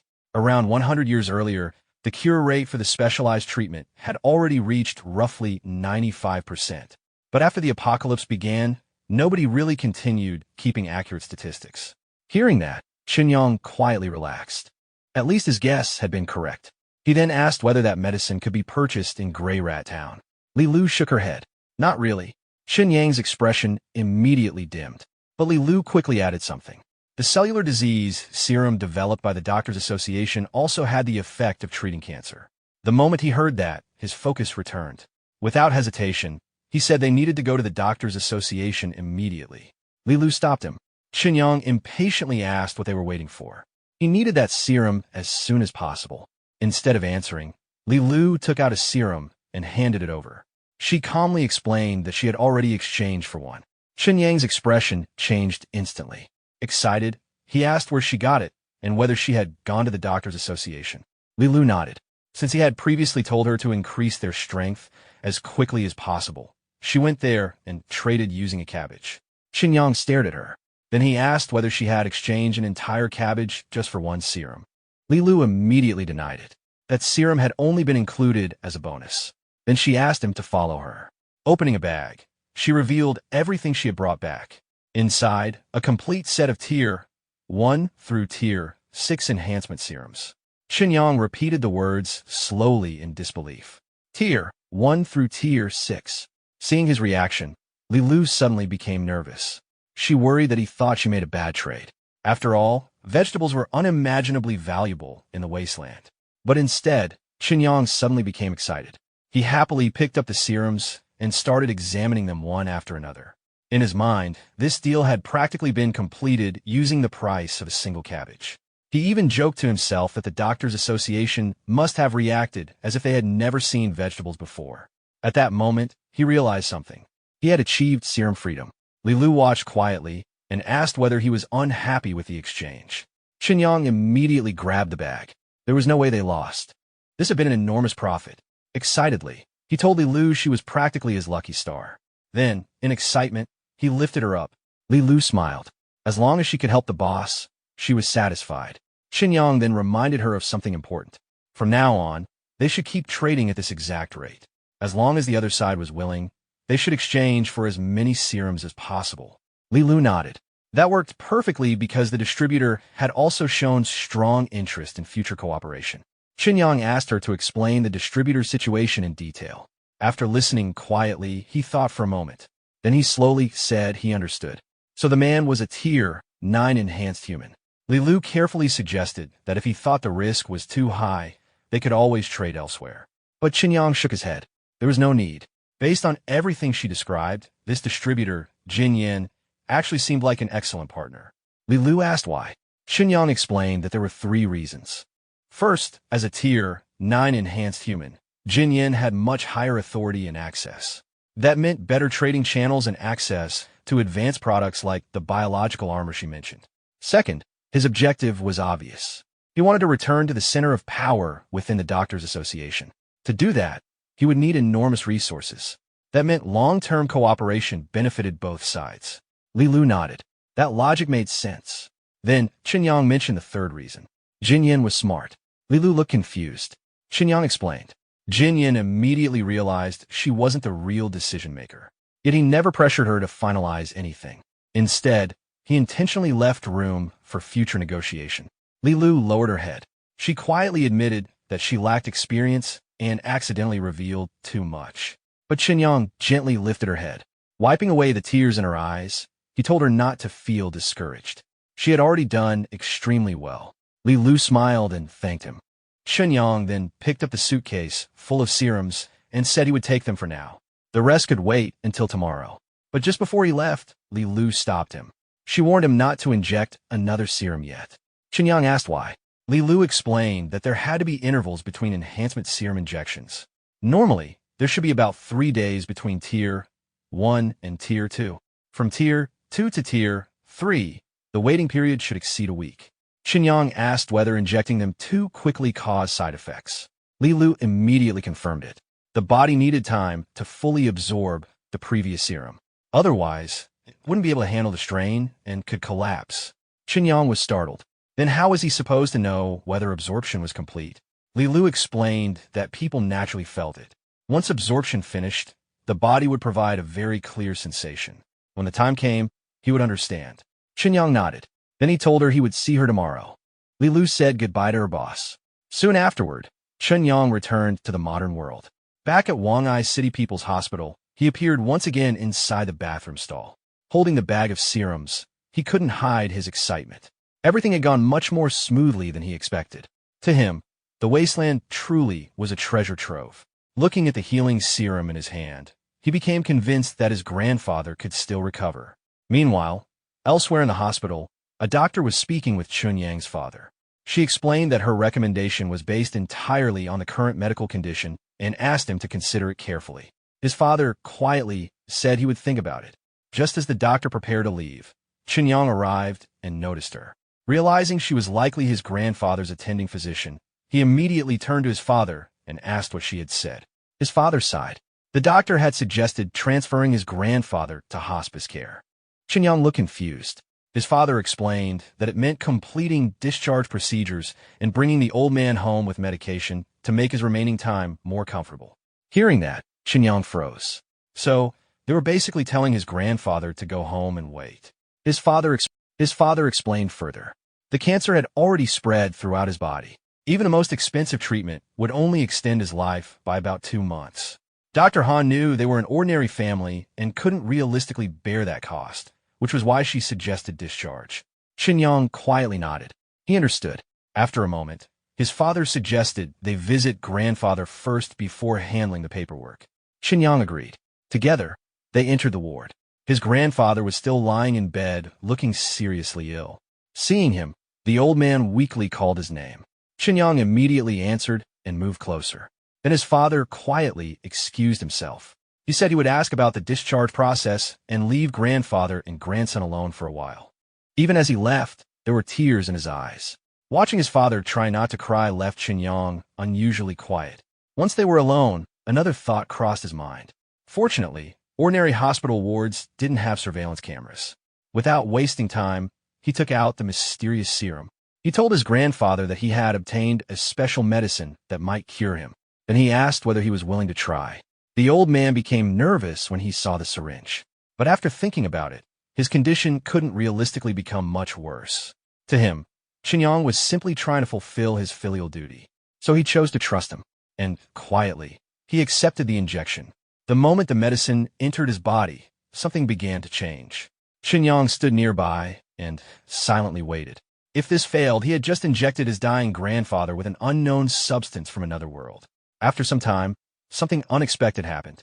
Grandfather suddenly sat upright. Chen Yang immediately rushed over and asked whether he felt uncomfortable anywhere. But instead, the old man became excited. He said his body suddenly felt light. The pain, weakness, and discomfort, they all seemed to be gone. At that moment, Chen Yang finally released the breath he had been holding. It worked. The serum actually worked. Even after recovering, however, grandfather thought of something else. He pointed out that medicine, this miraculous, could become dangerous. If a dying person could recover like this, then once news spread, countless people would come searching for Chen Yang. Chen Yang reassured him. As long as they insisted it was simply a medical miracle, nothing should happen. Besides, only the two of them knew the serum existed. Grandfather finally relaxed. Giving him a thumbs up, he promised not to tell anyone. Chen Yang smiled and told him to rest. He would call a doctor for a new examination. Meanwhile, outside the ward, Chen Yang began thinking more seriously. Even though the recovery serum successfully saved his grandfather, he still couldn't commercialize something like this. He didn't understand how it worked. He couldn't guarantee stable production. More importantly, if the secret of traveling between worlds was exposed, the consequences would become impossible to control. While thinking, he noticed a faint glow from the ring. That reminded him of something important. The ring was irreplaceable. He wasn't. If someone discovered the secret, they would target him, not the ring. Because of that, he decided he needed to strengthen himself as quickly as possible before future dangers caught him unprepared. But before thinking about future problems, he had something more immediate to deal with. He hurried to the reception desk and urgently told the nurse to check on his grandfather in bed 43 because he had suddenly sat up. The nurse looked confused. She opened the medical records and read them aloud. Patient, Chen Jianjun, male, 69 years old, terminal liver cancer. Cancer had spread throughout the entire body. Loss of independent functioning. After hearing the report, Chen Yang insisted that he was telling the truth. The nurse still looked unconvinced. From her perspective, after caring for a seriously ill family member for so long, maybe he was simply under too much stress and imagining things. Honestly, that explanation sounded far more believable than a terminal cancer patient suddenly sitting up. But Chen Yang didn't waste time arguing. He directly pulled the nurse toward the ward and told her she would understand once she saw it herself. When they arrived, the scene in front of them completely overturned her understanding of reality. Grandfather was casually walking around the room. Walking. This was the same patient whose records described him as barely hanging on. Seeing Chen Yang enter, the old man casually asked what the doctor had said. Meanwhile, the nurse stood frozen. After staring for several seconds, she blurted out in shock, then turned around and ran out of the room. She hurried off to call Dr. Han immediately. As soon as she left, Chen Yang finally relaxed. It worked. Grandfather, equally excited, agreed. It had really worked. A few moments later, hurried footsteps approached. Dr. Han rushed into the ward and immediately asked where the patient was.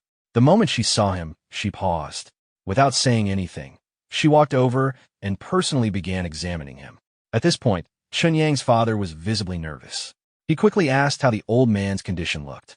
After checking him, Dr. Han admitted that based on what she was seeing, old Master Chen's condition was unexpectedly excellent. In fact, his recovery was so unusual that even she found it difficult to believe. Hearing that, Chen Yang immediately asked whether that meant his grandfather was completely cured. Dr. Han remained cautious. She explained that a full conclusion couldn't be made yet. A complete examination was still necessary, and she hoped the family would cooperate. Grandfather immediately agreed and said he would follow Chen Yang's arrangements. With that settled, Dr. Han asked everyone to come with her. Then she added another piece of good news: the hospital would cover all examination costs. The moment Chen Yang's father heard that, he repeatedly thanked her. Soon afterward, the examinations began. Sometime later, the results finally returned. Everyone gathered around while Dr. Han reviewed the scans. Chen Yang's father nervously asked about the outcome. Then came the result. According to the CT images, all tumors had disappeared. Every single one. Even the cancer cells that had spread throughout the body were gone. For a moment, the family simply stood there. Grandfather himself looked full of energy. Excitedly, he declared that he felt 20 years younger. He looked ready to start exercising immediately. Chen Yang quickly told him to calm down. His father also reminded him that he had only just recovered and should still take things slowly. But Dr. Han interrupted. Looking at the reports, she explained there was actually nothing to worry about. Not only had the cancer disappeared, all of his age-related illnesses had vanished as well. According to the examination results, his overall health was now exceptionally good. Even Dr. Han sounded surprised reading the report. After hearing this, Chen Yang's father immediately asked the question he cared about most. Could they discharge him? Dr. Han nodded. Yes, but there was one condition. Everyone immediately became tense again. Dr. Han explained that recovery like this was extraordinarily rare. Because of that, she wanted to continue monitoring him. She would stay in contact and conduct regular follow-ups. Chen Yang's father immediately agreed and promised complete cooperation. Grandfather, however, remained in an excellent mood. He warmly invited Dr. Han to visit their house whenever she had free time. Dr. Han smiled and scheduled another examination 1 week later. If everything remained stable, the family could stop worrying.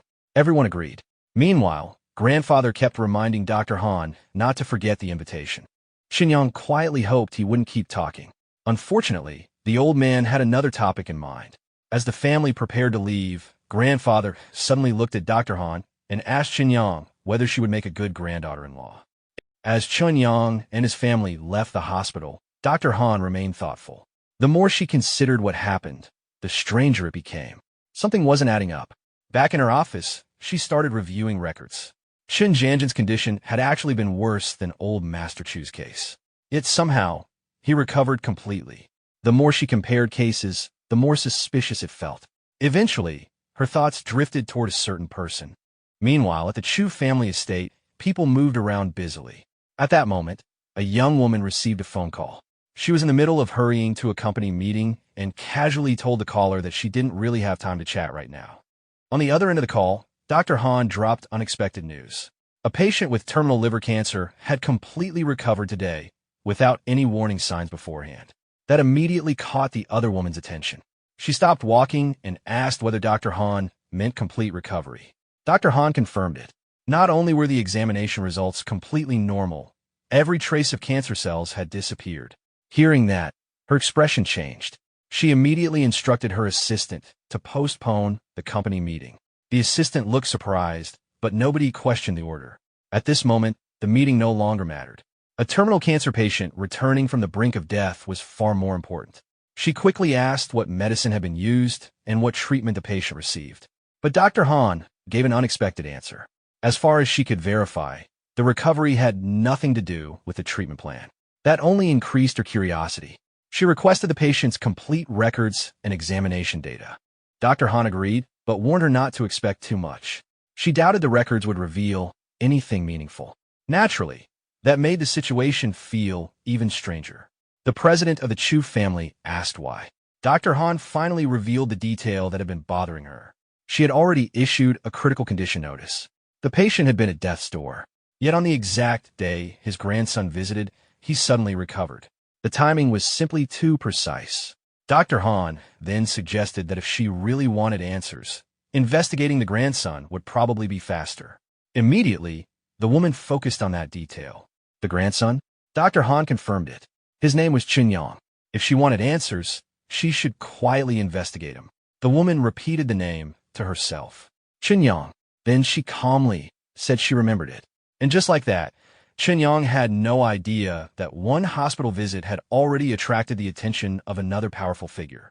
Because once influential people started paying attention, things usually became complicated very quickly. Before sunrise, Chen Yang was already preparing to leave again. His father noticed and asked where he was going so early without even eating breakfast. Chen Yang quickly came up with an excuse. He said he was meeting an old classmate.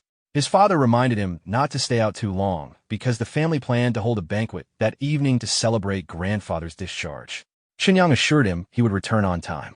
After leaving, he headed into a narrow alley.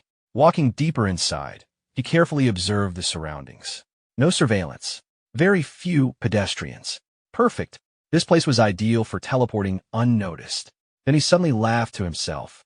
At this point, Li Lu and Uncle Wei had unknowingly become his universal excuse whenever he mentioned old classmates. Without anyone around, he activated the ring. Energy gathered around him. The next moment, he disappeared. Meanwhile, back in the wasteland, Li Lu was happily enjoying a special snack.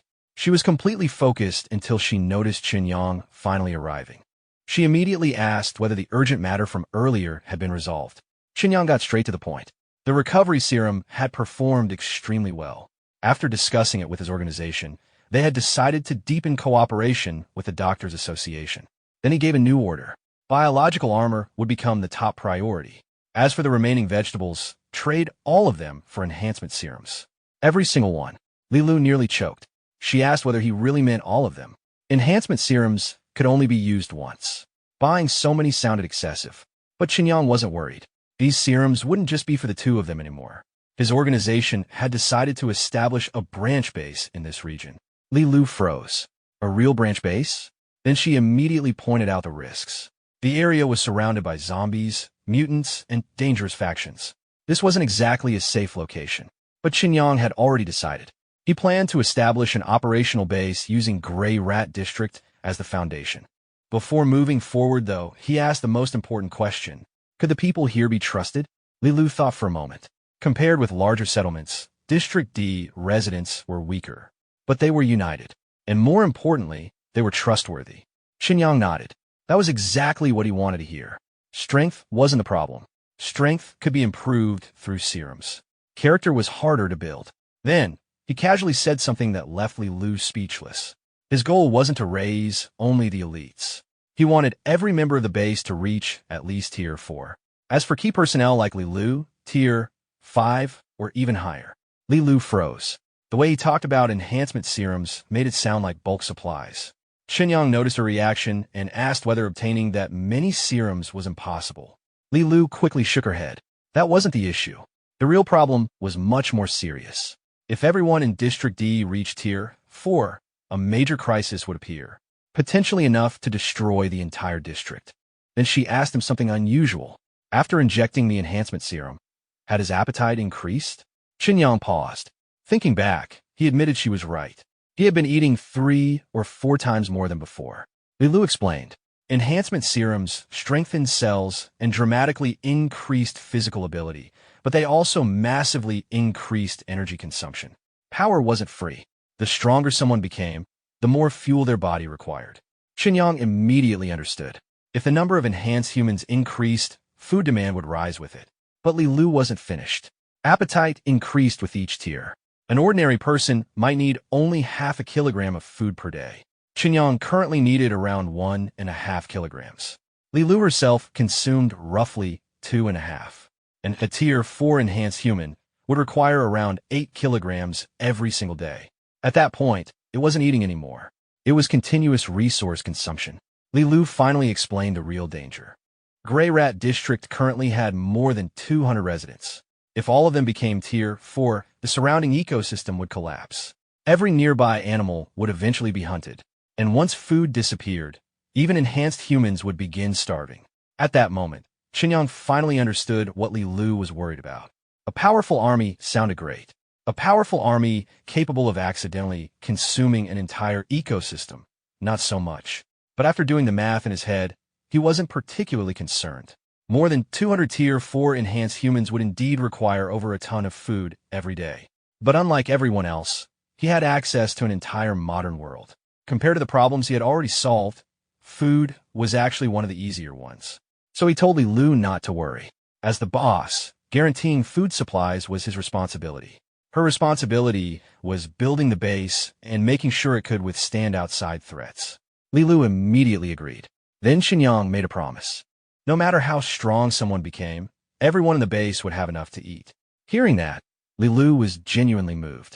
Before she could become too emotional, Chen Yang quickly changed the subject and asked her to take him to Uncle Wei. She nodded and led the way. Under the blazing heat, the two soon arrived. Uncle Wei greeted both of them. Chen Yang immediately asked about progress. Uncle Wei honestly admitted that the computer technology Chen Yang provided felt outdated from his perspective. Even so, there were still many details he needed to study before fully understanding it. Chen Yang commented that progress sounded a little slow.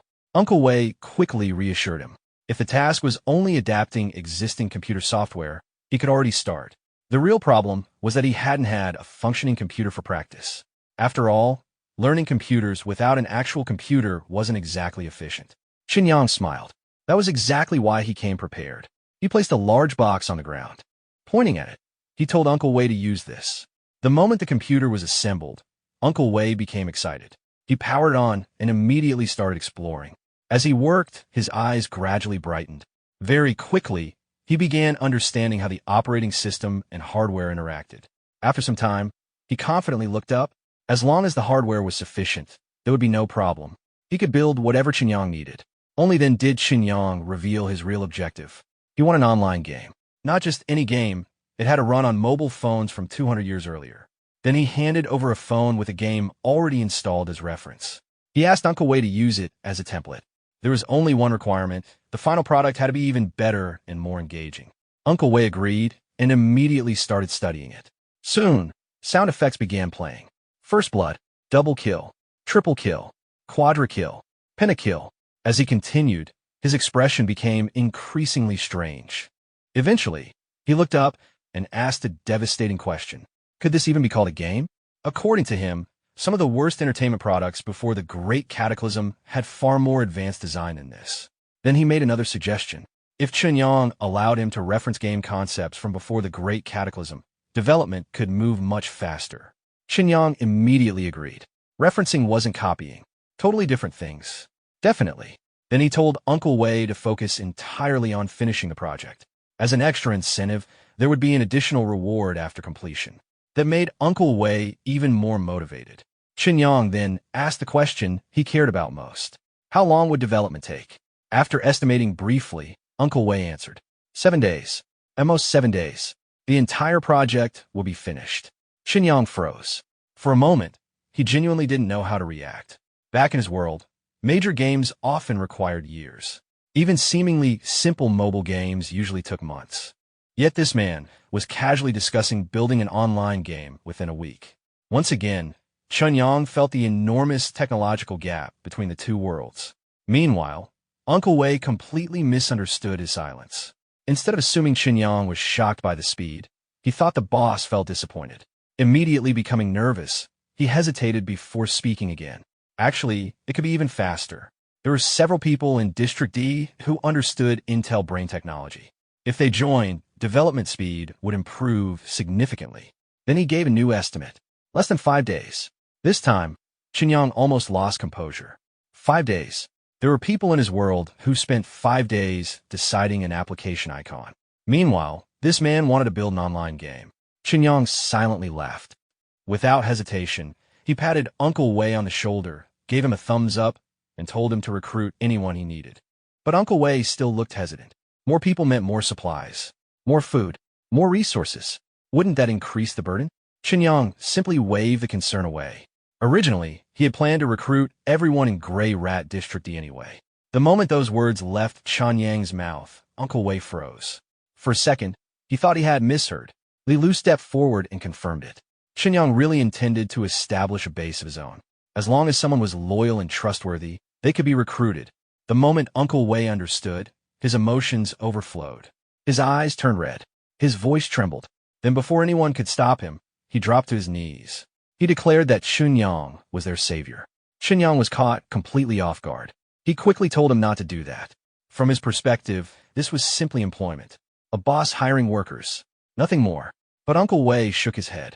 Chen Yang didn't understand. The tax collection period was approaching. If not for his arrival, everyone in Gray Rat District would soon be facing disaster. Chen Yang became curious. Tax collection? This was the first time he had heard about it. He asked why nobody mentioned it earlier. Li Lu let out a quiet sigh. It was a long story. She promised to explain after she finished contacting the settlement residents. Chen Yang nodded. There were more urgent matters for now. He left the phone behind for testing and reminded Uncle Wei. He expected to see the finished game within 5 days. Uncle Wei immediately guaranteed success. No hesitation. No doubt. Only confidence. With everything settled, Chen Yang announced he would be leaving. Uncle Wei respectfully wished him a safe trip. As Chen Yang gradually disappeared into the distance, Li Lu and Uncle Wei remained watching. After a while, Uncle Wei finally asked the question that had been bothering him.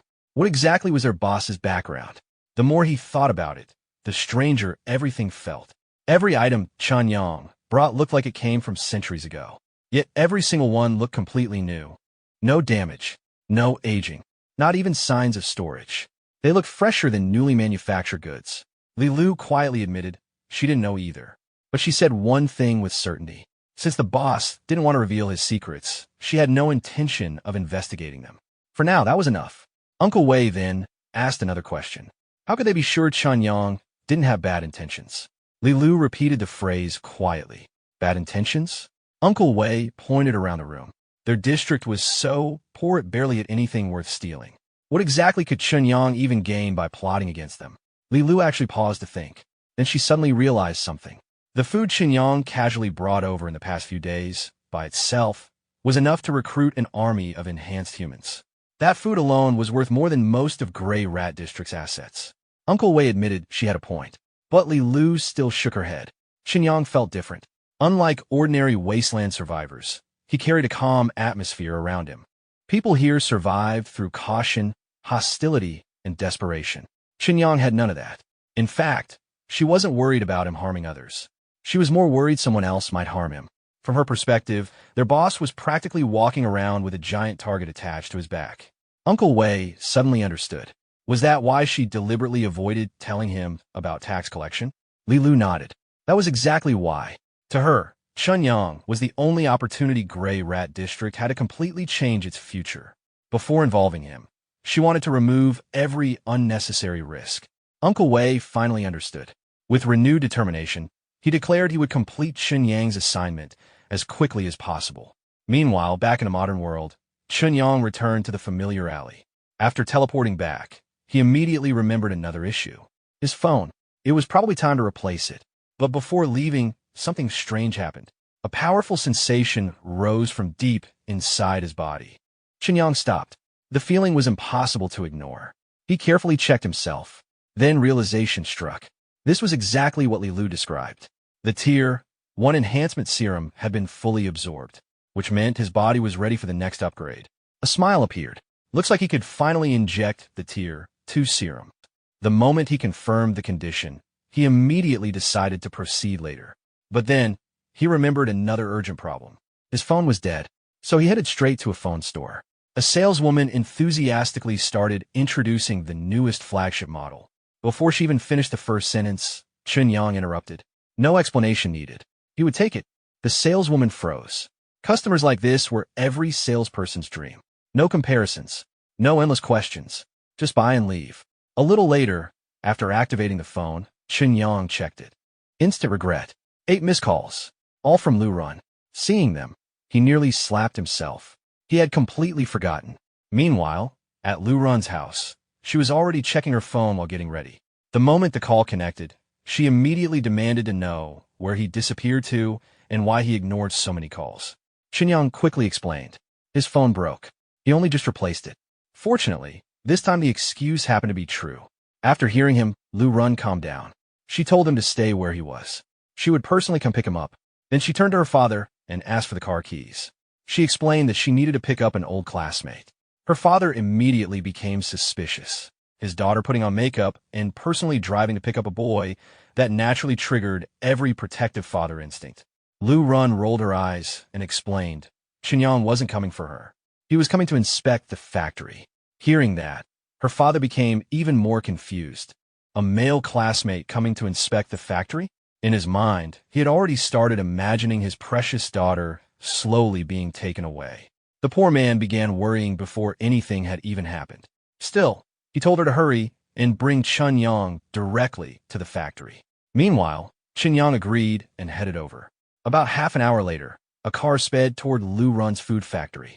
Inside the passenger seat, Chen Yang looked like he was experiencing something halfway between transportation and survival training.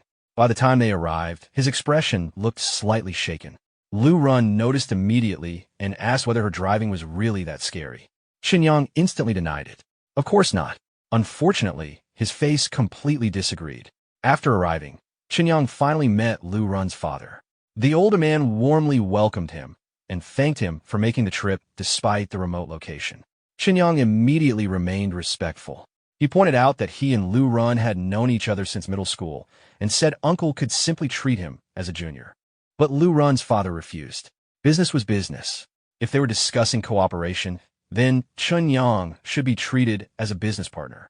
He then asked whether Lu Run had already explained the factory situation. Chen Yang nodded. She had explained a little. But instead of wasting time, he asked directly how much monthly demand was required for the factory to operate normally. Lu Run's father quickly started calculating. Employee salaries, factory rent, utilities, raw materials. To maintain operations, they needed nearly 300,000 yuan every month. Chen Yang listened quietly, then asked another question. If monthly demand reached 400,000 yuan, would the factory not only survive but become profitable? The atmosphere changed instantly. Lu Run's father visibly froze. Meanwhile, Lu Run looked delighted. Unlike her father, she already knew. Chen Yang wasn't asking casually. He meant it. After recovering, her father immediately confirmed. At that level, the factory wouldn't just survive. It would finally become profitable again. Just when the discussion seemed finished, Lu Run's father suddenly pulled her aside. He asked Chen Yang to wait for a moment. Chen Yang casually agreed. The moment they were out of hearing range, the father lowered his voice. Something didn't feel right. Chen Yang didn't look like someone negotiating business. He looked like someone doing charity. Honestly, the old man wasn't entirely wrong. Who casually appears and offers enough orders to rescue an entire factory? Then he asked something that instantly made Lu Run blush. Had she secretly helped secure this deal using her charm? Immediately, she pushed him away. Absolutely not. Stop imagining things. Seeing the reaction, her father quickly retreated. Message received. No more questions. A while later, he returned and resumed business. He asked whether there were any special requirements. Chen Yang nodded. Only one. The packaging had to stay simple. No trademarks. No production dates. No ingredient lists. Nothing. Her father was immediately surprised. Products like that technically wouldn't comply with regulations. But Chen Yang reassured him. This food wasn't intended for market sale. He had other uses for it. As long as production remained stable, the type of food wasn't important. Then he casually revealed another detail. The 400,000 yuan monthly order wasn't the target. It was only the minimum. In the future, orders would increase, not decrease. The father was stunned. At this point, he was starting to wonder whether Chen Yang secretly owned a giant corporation. He asked one final time, was he serious? Chen Yang calmly nodded. Not only was he serious, he could sign immediately. Not tomorrow. Not next week. Right now. Soon. The three of them sat inside the office. The contract was prepared and placed on a desk. Lu Run's father asked him to review it carefully and request any changes. Chen Yang barely glanced at it.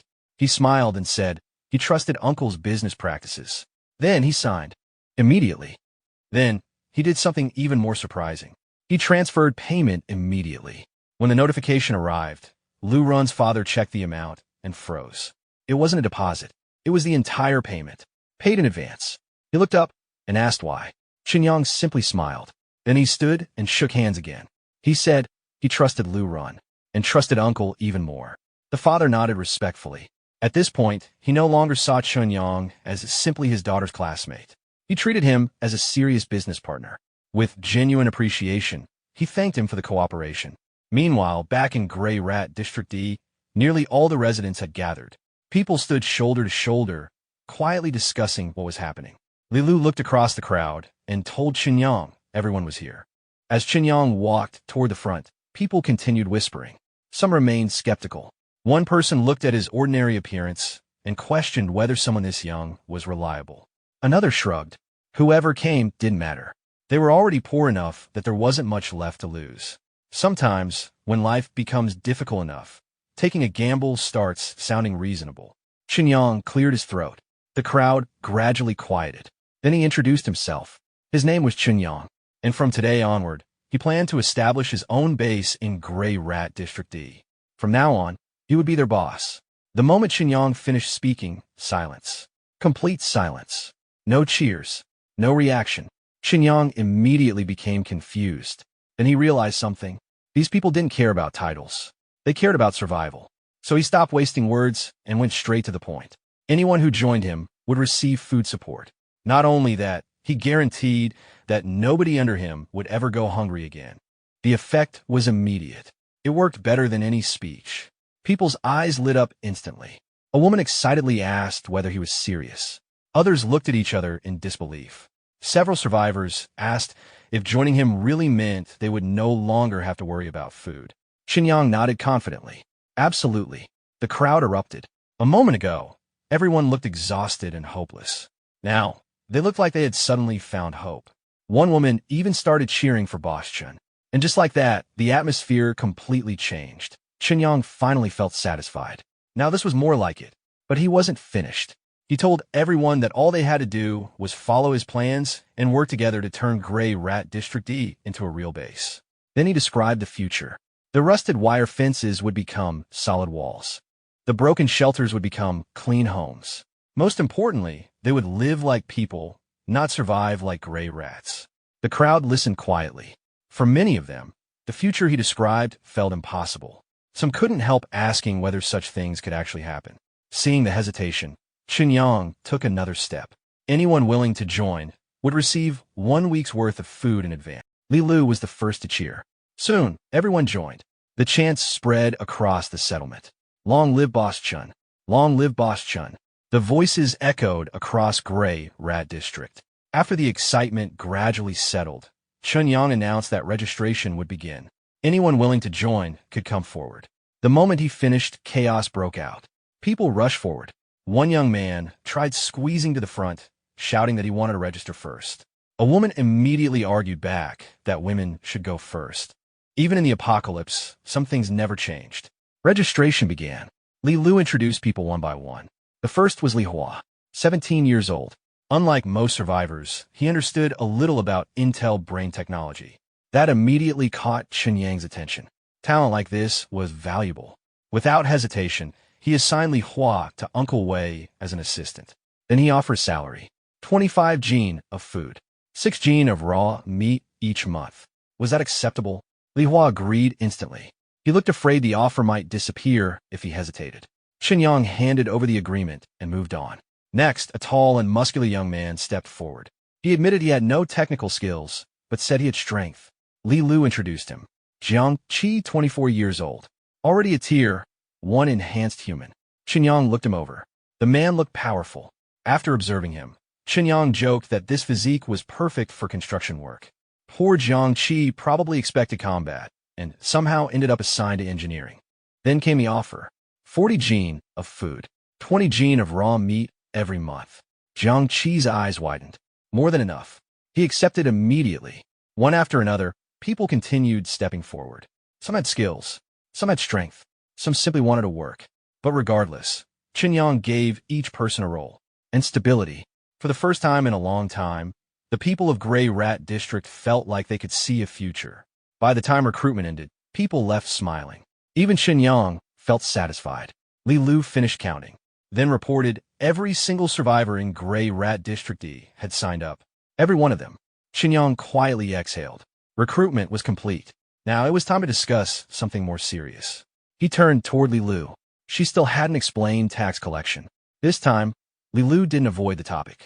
Every 3 months, Gray Rat Town collected taxes from all subordinate settlements. And the tax wasn't money. It was food. Chen Yang frowned. These people could barely survive. How are they supposed to hand over food? Then he asked, weren't the rulers worried people would simply leave? Li Lu smiled bitterly. Leave? Leave to where? The wasteland worked like this. Inside settlements, survival was difficult. Outside, survival was almost impossible. Most people didn't have choices. Stay and suffer, or leave and die. That was reality. Chen Yang then raised another point. There were already several enhanced humans here. Why not resist? Why not fight back? Li Lu immediately shook her head.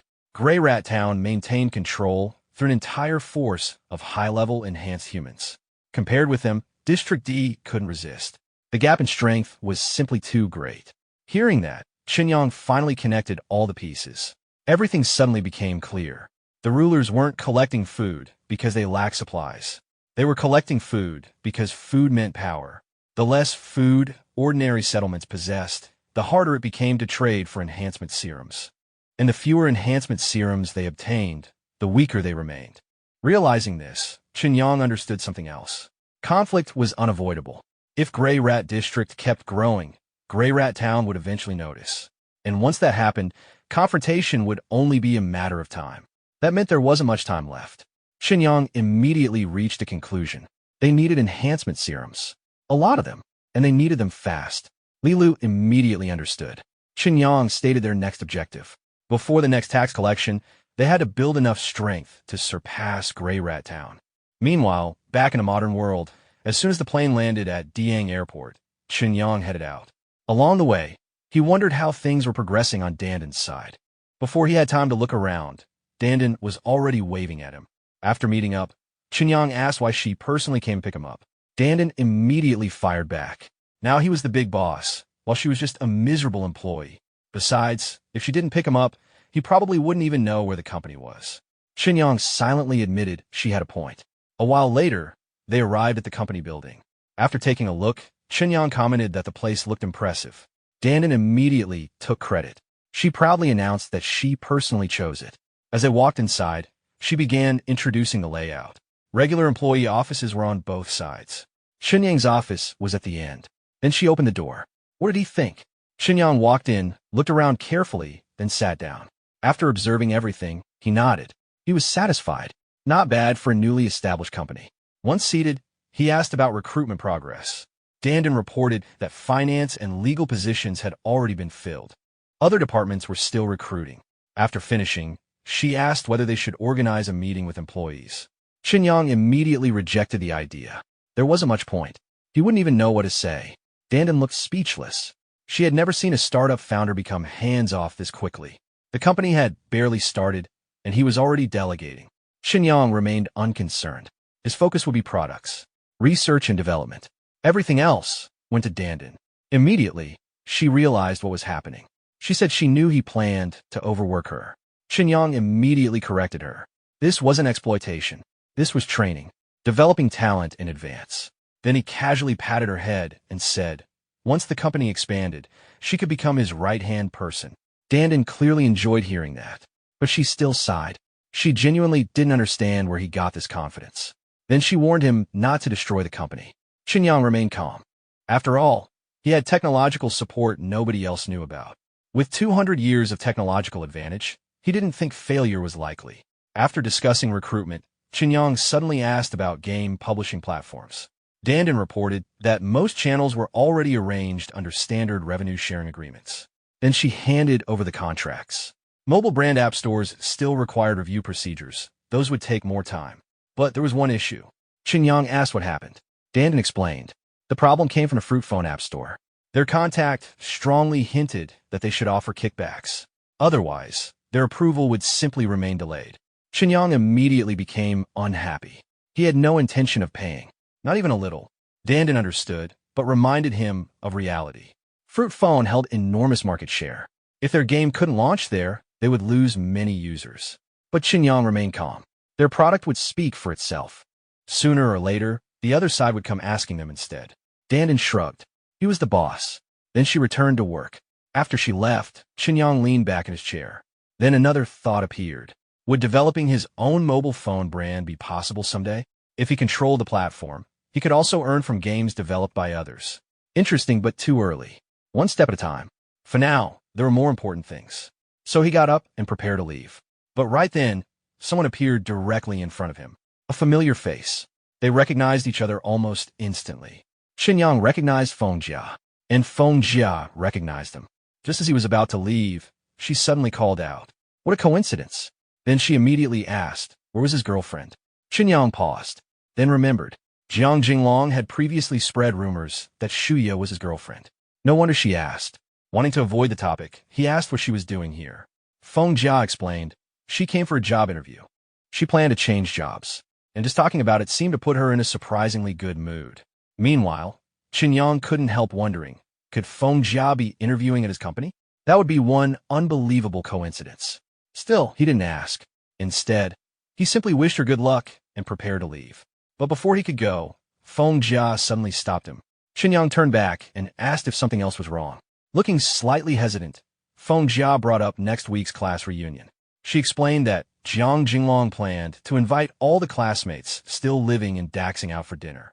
Then she asked whether Chen Yang intended to attend. Chen Yang looked at her and asked, did she want him to go? Feng Jia smiled lightly and said there weren't many classmates left in daxing anymore. Keeping in touch might help everyone support each other in the future. After hearing that, Chen Yang agreed.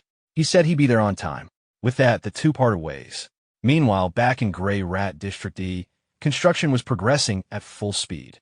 The moment Chen Yang appeared, people immediately greeted him wherever he went. Voices calling out, "Boss Chun," echoed throughout the settlement. Compared to when he first arrived, the atmosphere had completely changed. Chen Yang inspected the construction area and asked about progress on the defensive perimeter. One of the workers quickly reported that everything was moving smoothly. Now that everyone had enough food, morale had skyrocketed. People were working harder than ever. At the current pace, the entire perimeter should be fully enclosed within a few more days. Once completed, ordinary mutant creatures would no longer be able to break into the base. Hearing that, Chen Yang asked the more important question. What about human enhancers? Could these defenses stop them too? The worker hesitated before answering. Against humans, their effectiveness will be much lower. Mutants could be trapped. Humans could think. And once intelligence entered the equation, ordinary defenses became far less reliable. Chen Yang nodded silently. There was still a long way to go. The base's armaments had to improve further. Just then, someone suddenly noticed a familiar figure approaching.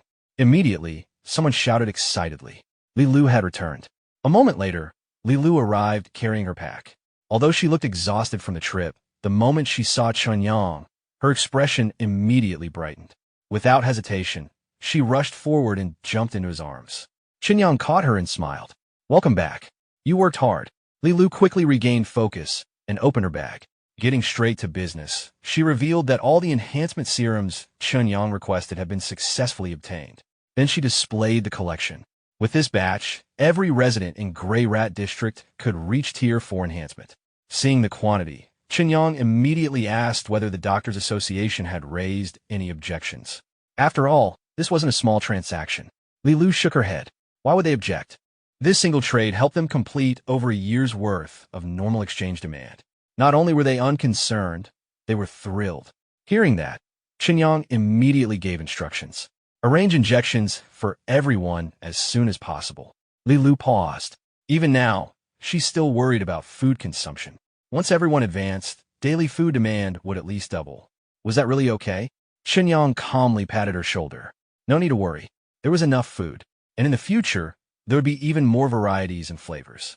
The moment Li Lu heard more varieties, more flavors, her attention shifted instantly. Her eyes lit up. She immediately asked if she could try them first. Chen Yang couldn't help smiling. Every time new food arrived, she would be the first to taste it. Li Lu became even happier. To her, he truly was the best boss. Then, she suddenly remembered something. Her expression became serious. During the recent trades, she discovered that rumors had already started spreading. Information about their large-scale food exchanges was leaking out. Even though they deliberately changed locations and trading personnel, the secret still spread. Chen Yang wasn't surprised. This had been inevitable from the beginning. The more resources they moved, the harder secrecy became, which was exactly why they needed strength. And they needed it quickly. Chen Yang explained that after everyone completed their serum injections, their top priority would become improving the settlement's ability to resist other enhancers. Then he reminded Li Lu of another task. Once enhancement was complete, everyone's weekly salary had to be adjusted accordingly. Li Lu nodded immediately. She would recalculate everything and report the updated figures later. But Chen Yang wasn't finished. He issued one final order. Select several smart and capable people. Send them quietly into Gray Rat Town. Their mission, to establish themselves there and act as undercover eyes and ears for the settlement. Li Lu immediately understood the purpose.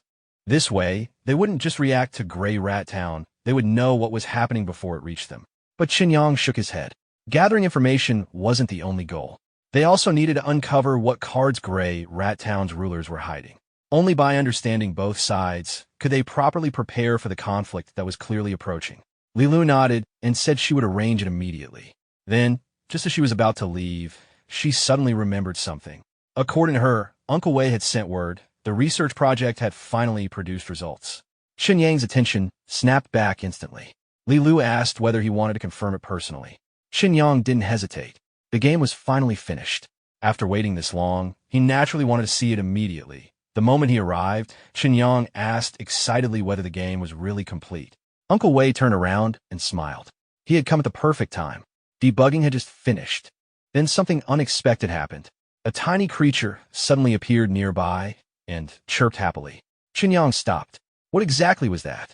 Uncle Wei explained that this was part of the game content Chen Yang requested. To achieve a virtual interaction effect, they used holographic projection technology to display the creatures. As he spoke, he casually interacted with the little creature. Chen Yang froze. Could this kind of effect actually run on a mobile phone? Uncle Wei nodded confidently.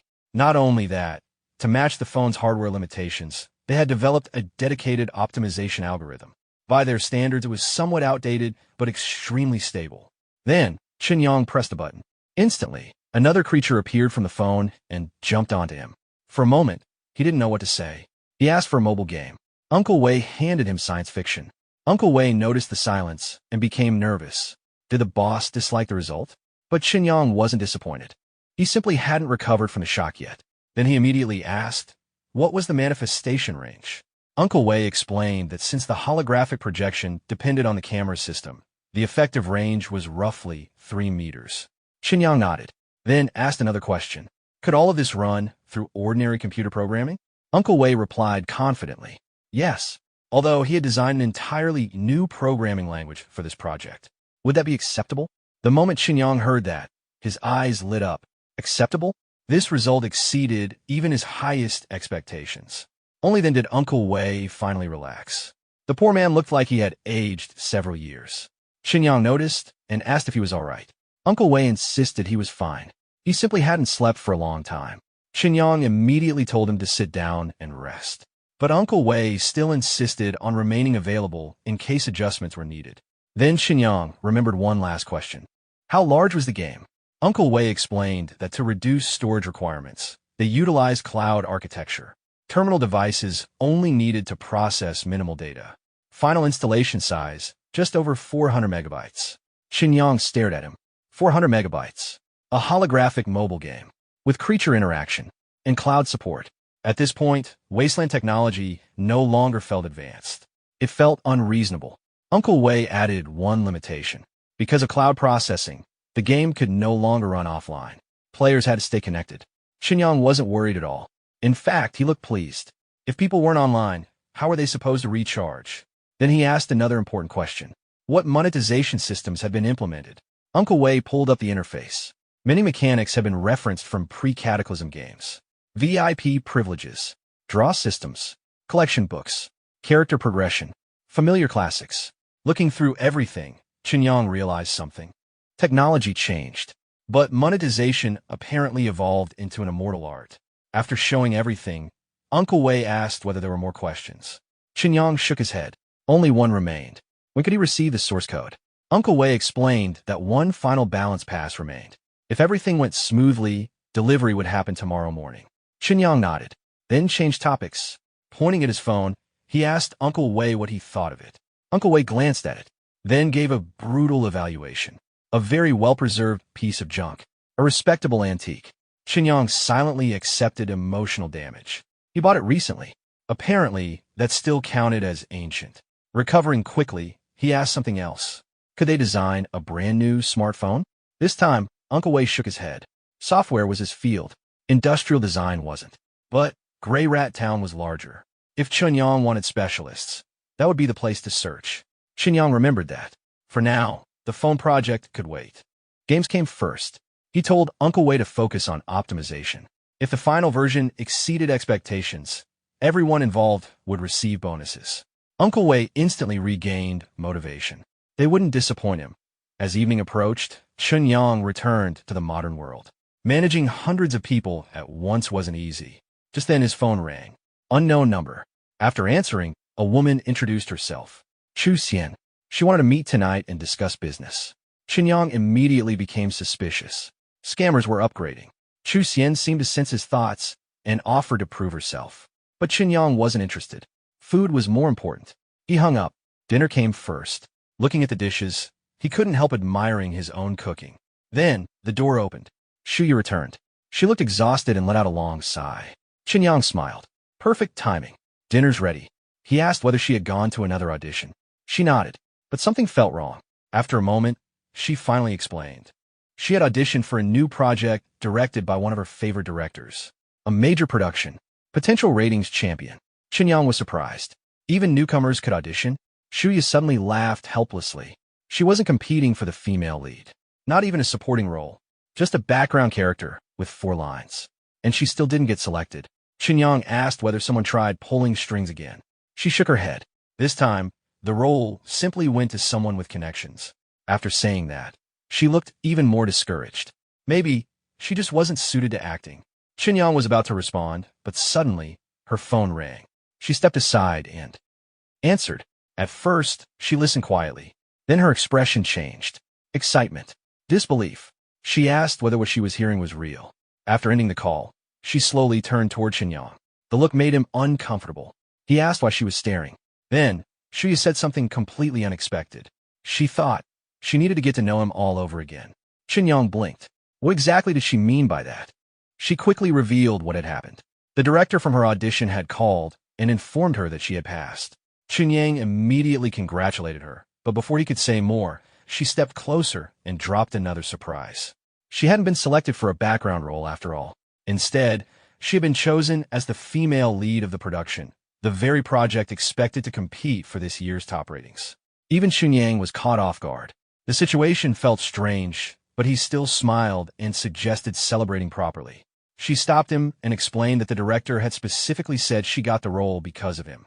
Chen Yang froze. He said he didn't know any directors and couldn't understand how he could possibly be connected. Then he suddenly remembered the woman who had called earlier and asked to discuss business. Before he could think further, his phone rang again. Excusing himself, he answered. The caller was Chu Xian. The first thing she asked was whether he was satisfied with her meeting gift. She calmly asked whether he still thought she was a scammer. After what had just happened, Chen Yang had no response to that. Instead, he asked directly why someone of her status would want to discuss business with someone like him. Chu Xian didn't explain. She simply said she would send him an address and asked him to come alone. Then she ended the call. Chen Yang stared at the disconnected screen. The girl immediately asked whether he had secretly helped her secure the role. He denied it and explained that he had no connections in the entertainment industry. That only made her more worried. Whoever this woman was, she had gone out of her way to prove her influence and had even investigated the people around him. Whatever she wanted was clearly bigger than it seemed. Chen Yang admitted he didn't know either, but since she refused to explain over the phone, the only option was to meet her. She immediately objected. She said it was too dangerous and that she would rather give up the female lead role than let him go. Chen Yang looked at her in surprise. Then he lightly tapped her head and said she was overthinking. If Chu Xian wanted to meet him badly enough to do all this, avoiding her wouldn't solve anything. She would simply find another way to contact him. It was better to meet her directly, understand what she wanted, and decide afterward. After hearing him out, she reluctantly agreed and only told him to be careful. Chen Yang assured her that he would handle it. That night, he arrived at the meeting location. The building carried an old-fashioned style and a quiet atmosphere. Before entering, guards stopped him and confirmed his identity. They explained they needed to check whether he was carrying any weapons.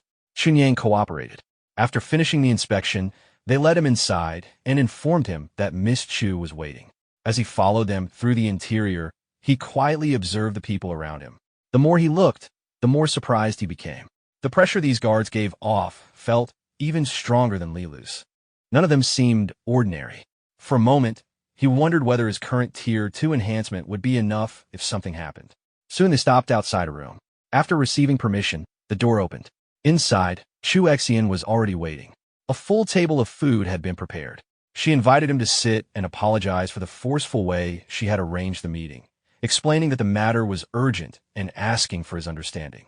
She briefly introduced the restaurant and mentioned that although it wasn't open publicly, its Guangfu cuisine was authentic. Then she moved straight to the real topic. She openly admitted that she had spent the last few days investigating his background. As an apology, she poured herself a drink. Chen Yang remained expressionless and asked how anyone was supposed to simply ignore being investigated. Putting down the glass, Chu Xian explained that she only wanted to confirm one thing, whether Chen Yang truly had no ties to people in her circle. That information had been important enough that she couldn't ignore it. Chen Yang replied that someone ordinary like him would never normally cross paths with someone like her. To his surprise, she agreed. She said that if not for one incident, they would never have met. Then she brought up his grandfather. More specifically, his grandfather's liver cancer suddenly disappearing. Chen Yang's expression changed. This was exactly the issue he didn't want anyone looking into. For a moment, only one thought crossed his mind. Had the secret been exposed? He immediately denied knowing what she meant. Chu Xian ignored the denial and told him to stop pretending. Then she stated her offer. If he revealed how his grandfather had been cured, she was willing to give him 3 rewards. First, she could arrange for the irregularities in his grandfather's medical records to disappear completely so no one else would investigate. Second, through a venture capital fund, she was willing to invest 100 million yuan into Chen Yang Technology Company Limited in exchange for only 5% of the company. When Chen Yang heard the number, even he paused. 100 million yuan was not a small amount. Still, he stayed calm and asked about the 3rd reward. Chu Xian revealed it directly. The final reward would be the friendship of the Chu family. To make sure he understood what that meant, she told him that her grandfather was Chu Liangpong and suggested he look him up himself. After checking, Chen Yang quickly realized just how influential that name was. He looked back at her and asked whether she was really talking about her own grandfather. Chu Xian calmly confirmed it and asked whether he now understood the value of the Chu family support. Chen Yang silently considered everything. Money itself was not the main issue. With the technology available to him, he believed wealth could be built sooner or later. But his grandfather's medical records were a hidden risk. And if he wanted future business to progress smoothly, powerful backing would certainly be useful. The only problem was trust. There were no guarantees in this deal. Noticing his hesitation, Chu Xian offered a compromise. She would arrange the first 2 rewards in advance tomorrow. As for the Chu family's friendship, that would formally begin only after her grandfather recovered. After thinking it over, Chen Yang agreed. Once he received those rewards tomorrow, he would provide the medicine the following day. Chu Xian's expression relaxed. She said that after her grandfather recovered, she would personally visit to express her gratitude. Chen Yang refused politely. To him, protecting the secret was enough. Chu Xian agreed. If the treatment truly worked, secrecy benefited both sides. With that, the negotiation ended. Chen Yang raised his glass and proposed a successful cooperation. Chu Xian returned the gesture. The deal was settled. Later, after Chen Yang left, one of the guards reported that he had departed safely. Chu Xian immediately gave another order. She told them to quietly monitor him and report anything unusual. After everyone left, she remained alone. Everything she had done came down to one reason. She wanted her grandfather cured. Back at home, someone had already been waiting anxiously. The moment Chen Yang entered, she immediately asked how the meeting went and whether Chu Xian had made things difficult. He reassured her that everything was fine. According to him, Chu Xian only needed his help with something. Then he told her not to think too much and to focus on preparing for her role as the female lead. She still looked uncertain and asked whether things were really all right. Chen Yang smiled and asked whether he looked like someone who would pretend to have influence. That finally eased her worries. She happily said she already knew he was reliable. Just then, another person rushed in and immediately started complaining about running into another strange person again.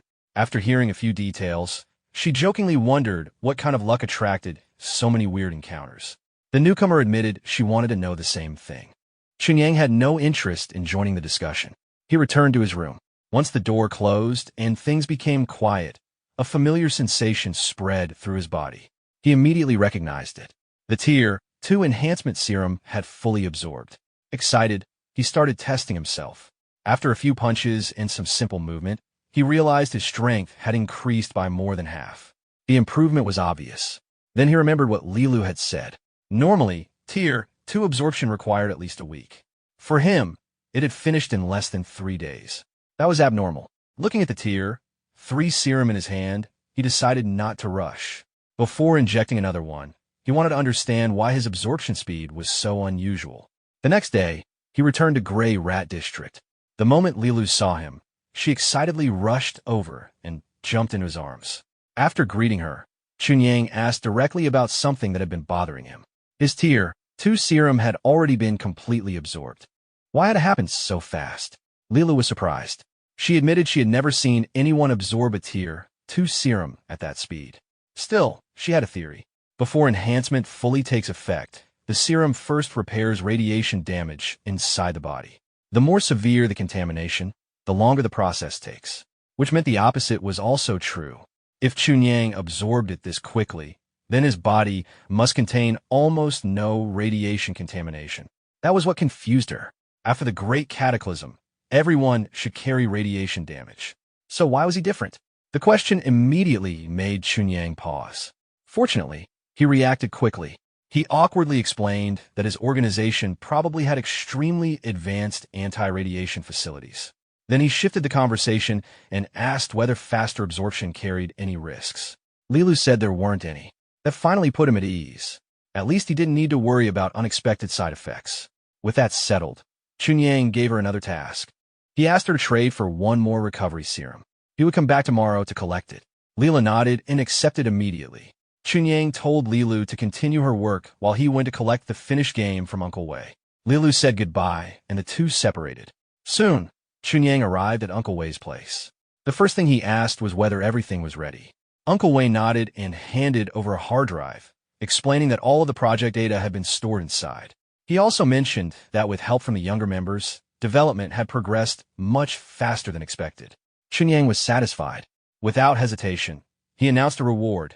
Everyone who participated in development would receive an extra month of supplies. The entire room immediately erupted with excitement. The team was thrilled, and even Uncle Wei looked pleased. Before long, cheers for Boss Chun filled the room. Back in a modern world, the atmosphere was far less relaxed. Dandon reported a problem. The game license application had already been submitted, but the approval process was being deliberately delayed and had not even entered review. At the current pace, the game would not launch on schedule. Surprisingly, Chen Yang remained calm. He told Dandon not to worry and to continue advancing all other work normally. As for the license issue, he would handle it. Dandon immediately asked whether he knew someone involved in approvals. Chen Yang admitted he didn't, but recently, he had gained a rather valuable connection. Then he handed over the game source files. He instructed Dandon to send them to testing first, and have the team spend time playing while collecting feedback and possible adjustments. Dandon accepted the files and agreed. At that moment, Chen Yang's phone rang. It was Chu Exian. This time, he didn't waste words. He directly asked for her help. His company was preparing to release a game and needed assistance resolving the license approval issue. After hearing the request, Chu Exian agreed almost immediately. According to her, it wasn't difficult. She simply told him to wait for good news. Chen Yang thanked her sincerely. However, she added one condition. This would be the only favor provided before he fulfilled his side of their agreement. In other words, this favor stood apart from the actual deal. Chen Yang understood. He agreed and promised to keep his word. After ending the call, he quietly said that the matter was settled. For the first time in a while, he relaxed. But not for long. A loud commotion suddenly came from outside. Confused, he went to check. Several employees were running around excitedly. One girl asked Dandon whether she had found it. Dandon said no and told her to search elsewhere. Suddenly, someone shouted that they had found the mountain-moving ghost hiding inside the printer. The office had become complete chaos. Employees were running around catching monsters. Others celebrated as their spirit beasts leveled up. The entire place looked more like a game world than an office. When Chen Yang arrived, he saw everyone completely absorbed. He commented that they seemed to be enjoying themselves. The employees immediately surrounded him. One wanted to know how those effects were created. Another said one of the creatures suddenly appeared when he launched the game and nearly scared him to death. Chen Yang only smiled. According to him, this was merely a small demonstration. Much more advanced technology would come later. After calming everyone down, he made several announcements. First, the game license issue would be resolved today and would not delay launch. Everyone visibly relaxed. Then he announced the official title of the game. From this point onward, the project would be known as the Unknown World. All future promotion would use that name. After that, Chen Yang asked for the company's legal counsel. Dandon immediately introduced Luo Qing. Chen Yang explained that there would be a contract signing at 2 p.m. and that he needed her present. Then he revealed another piece of news. He had secured 100 million yuan in angel round financing. The company's cash flow was no longer a concern. He added that as long as everyone worked hard, rewards would never be lacking. The office became even more excited. People praised the boss and thanked him. The next day, a lawyer representing the Chu family arrived. He introduced himself and explained that he was attending on Miss Chu's behalf.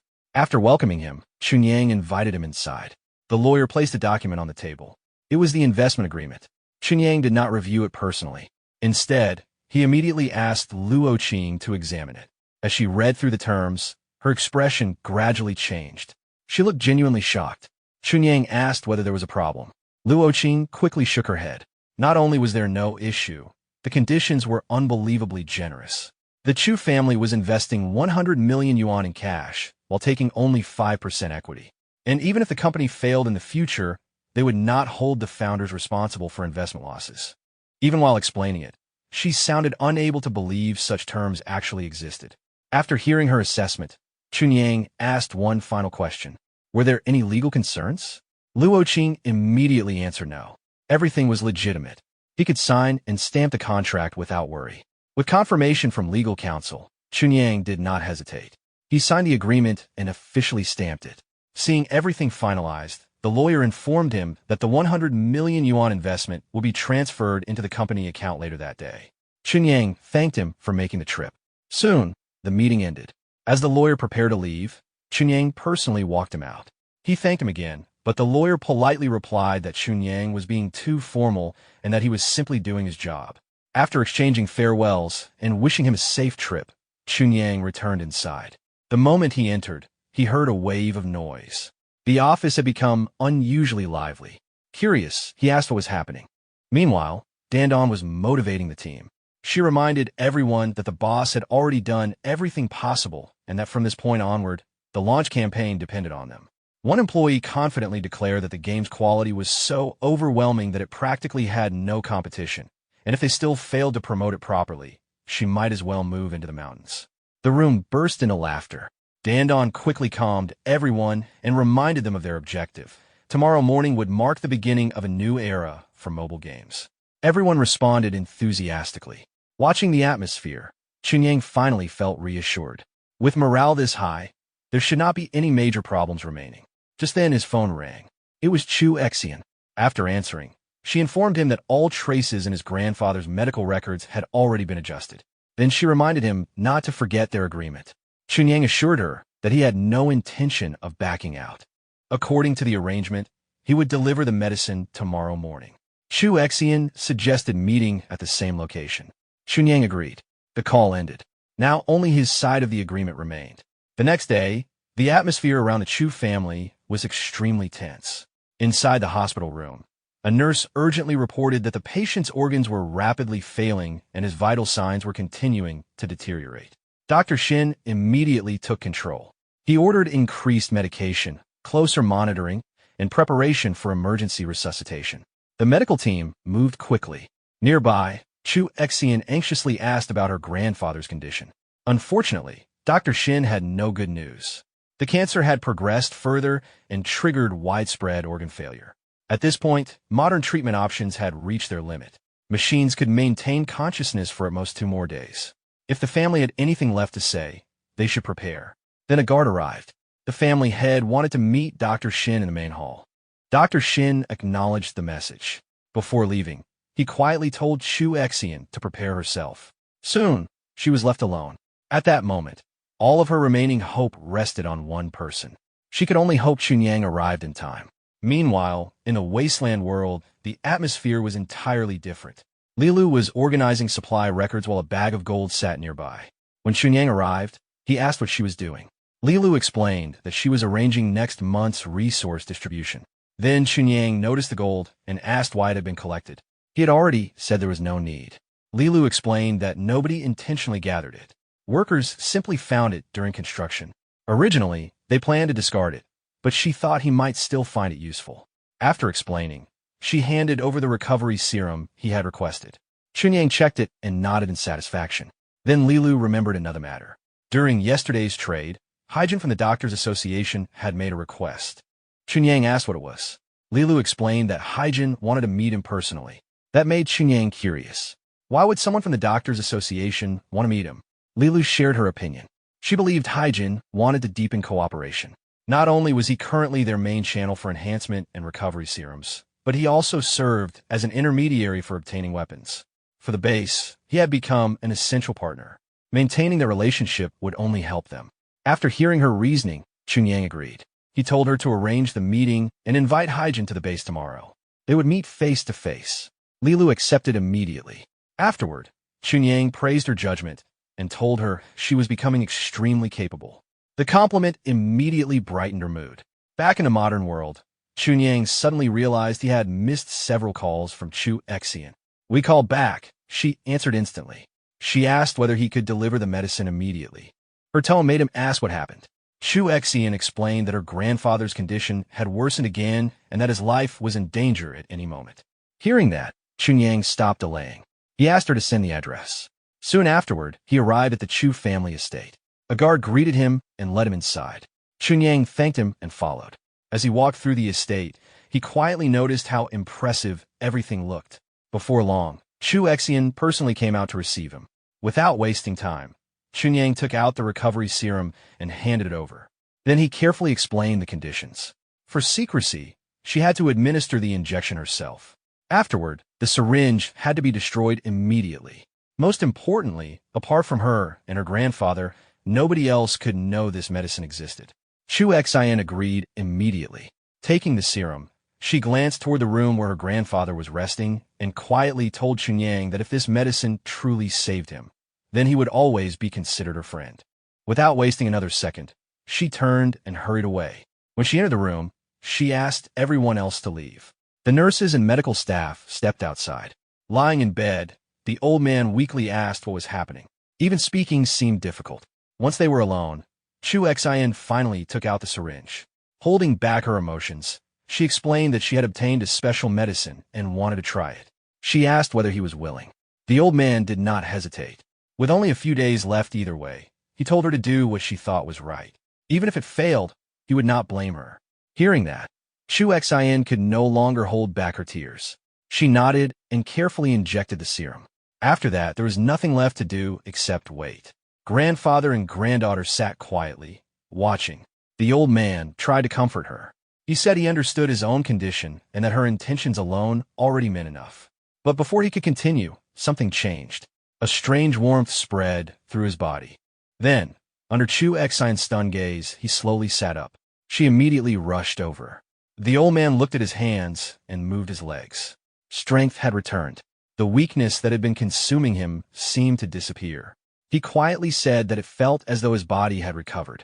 The moment she heard that, Chu Exian completely broke down. She cried as she realized it had actually worked. She immediately wanted to call for a full examination. But her grandfather stopped her. Confused, she asked why. Instead, he asked where she had obtained the medicine. Chu Exian explained that it came from friend. The old man's expression immediately became serious. He reminded her that she was no longer a child and could not act impulsively. Then he pointed out the biggest problem. How would she explain this recovery? Chu Exian said they could simply say a friend gave him a special remedy. The old man shook his head.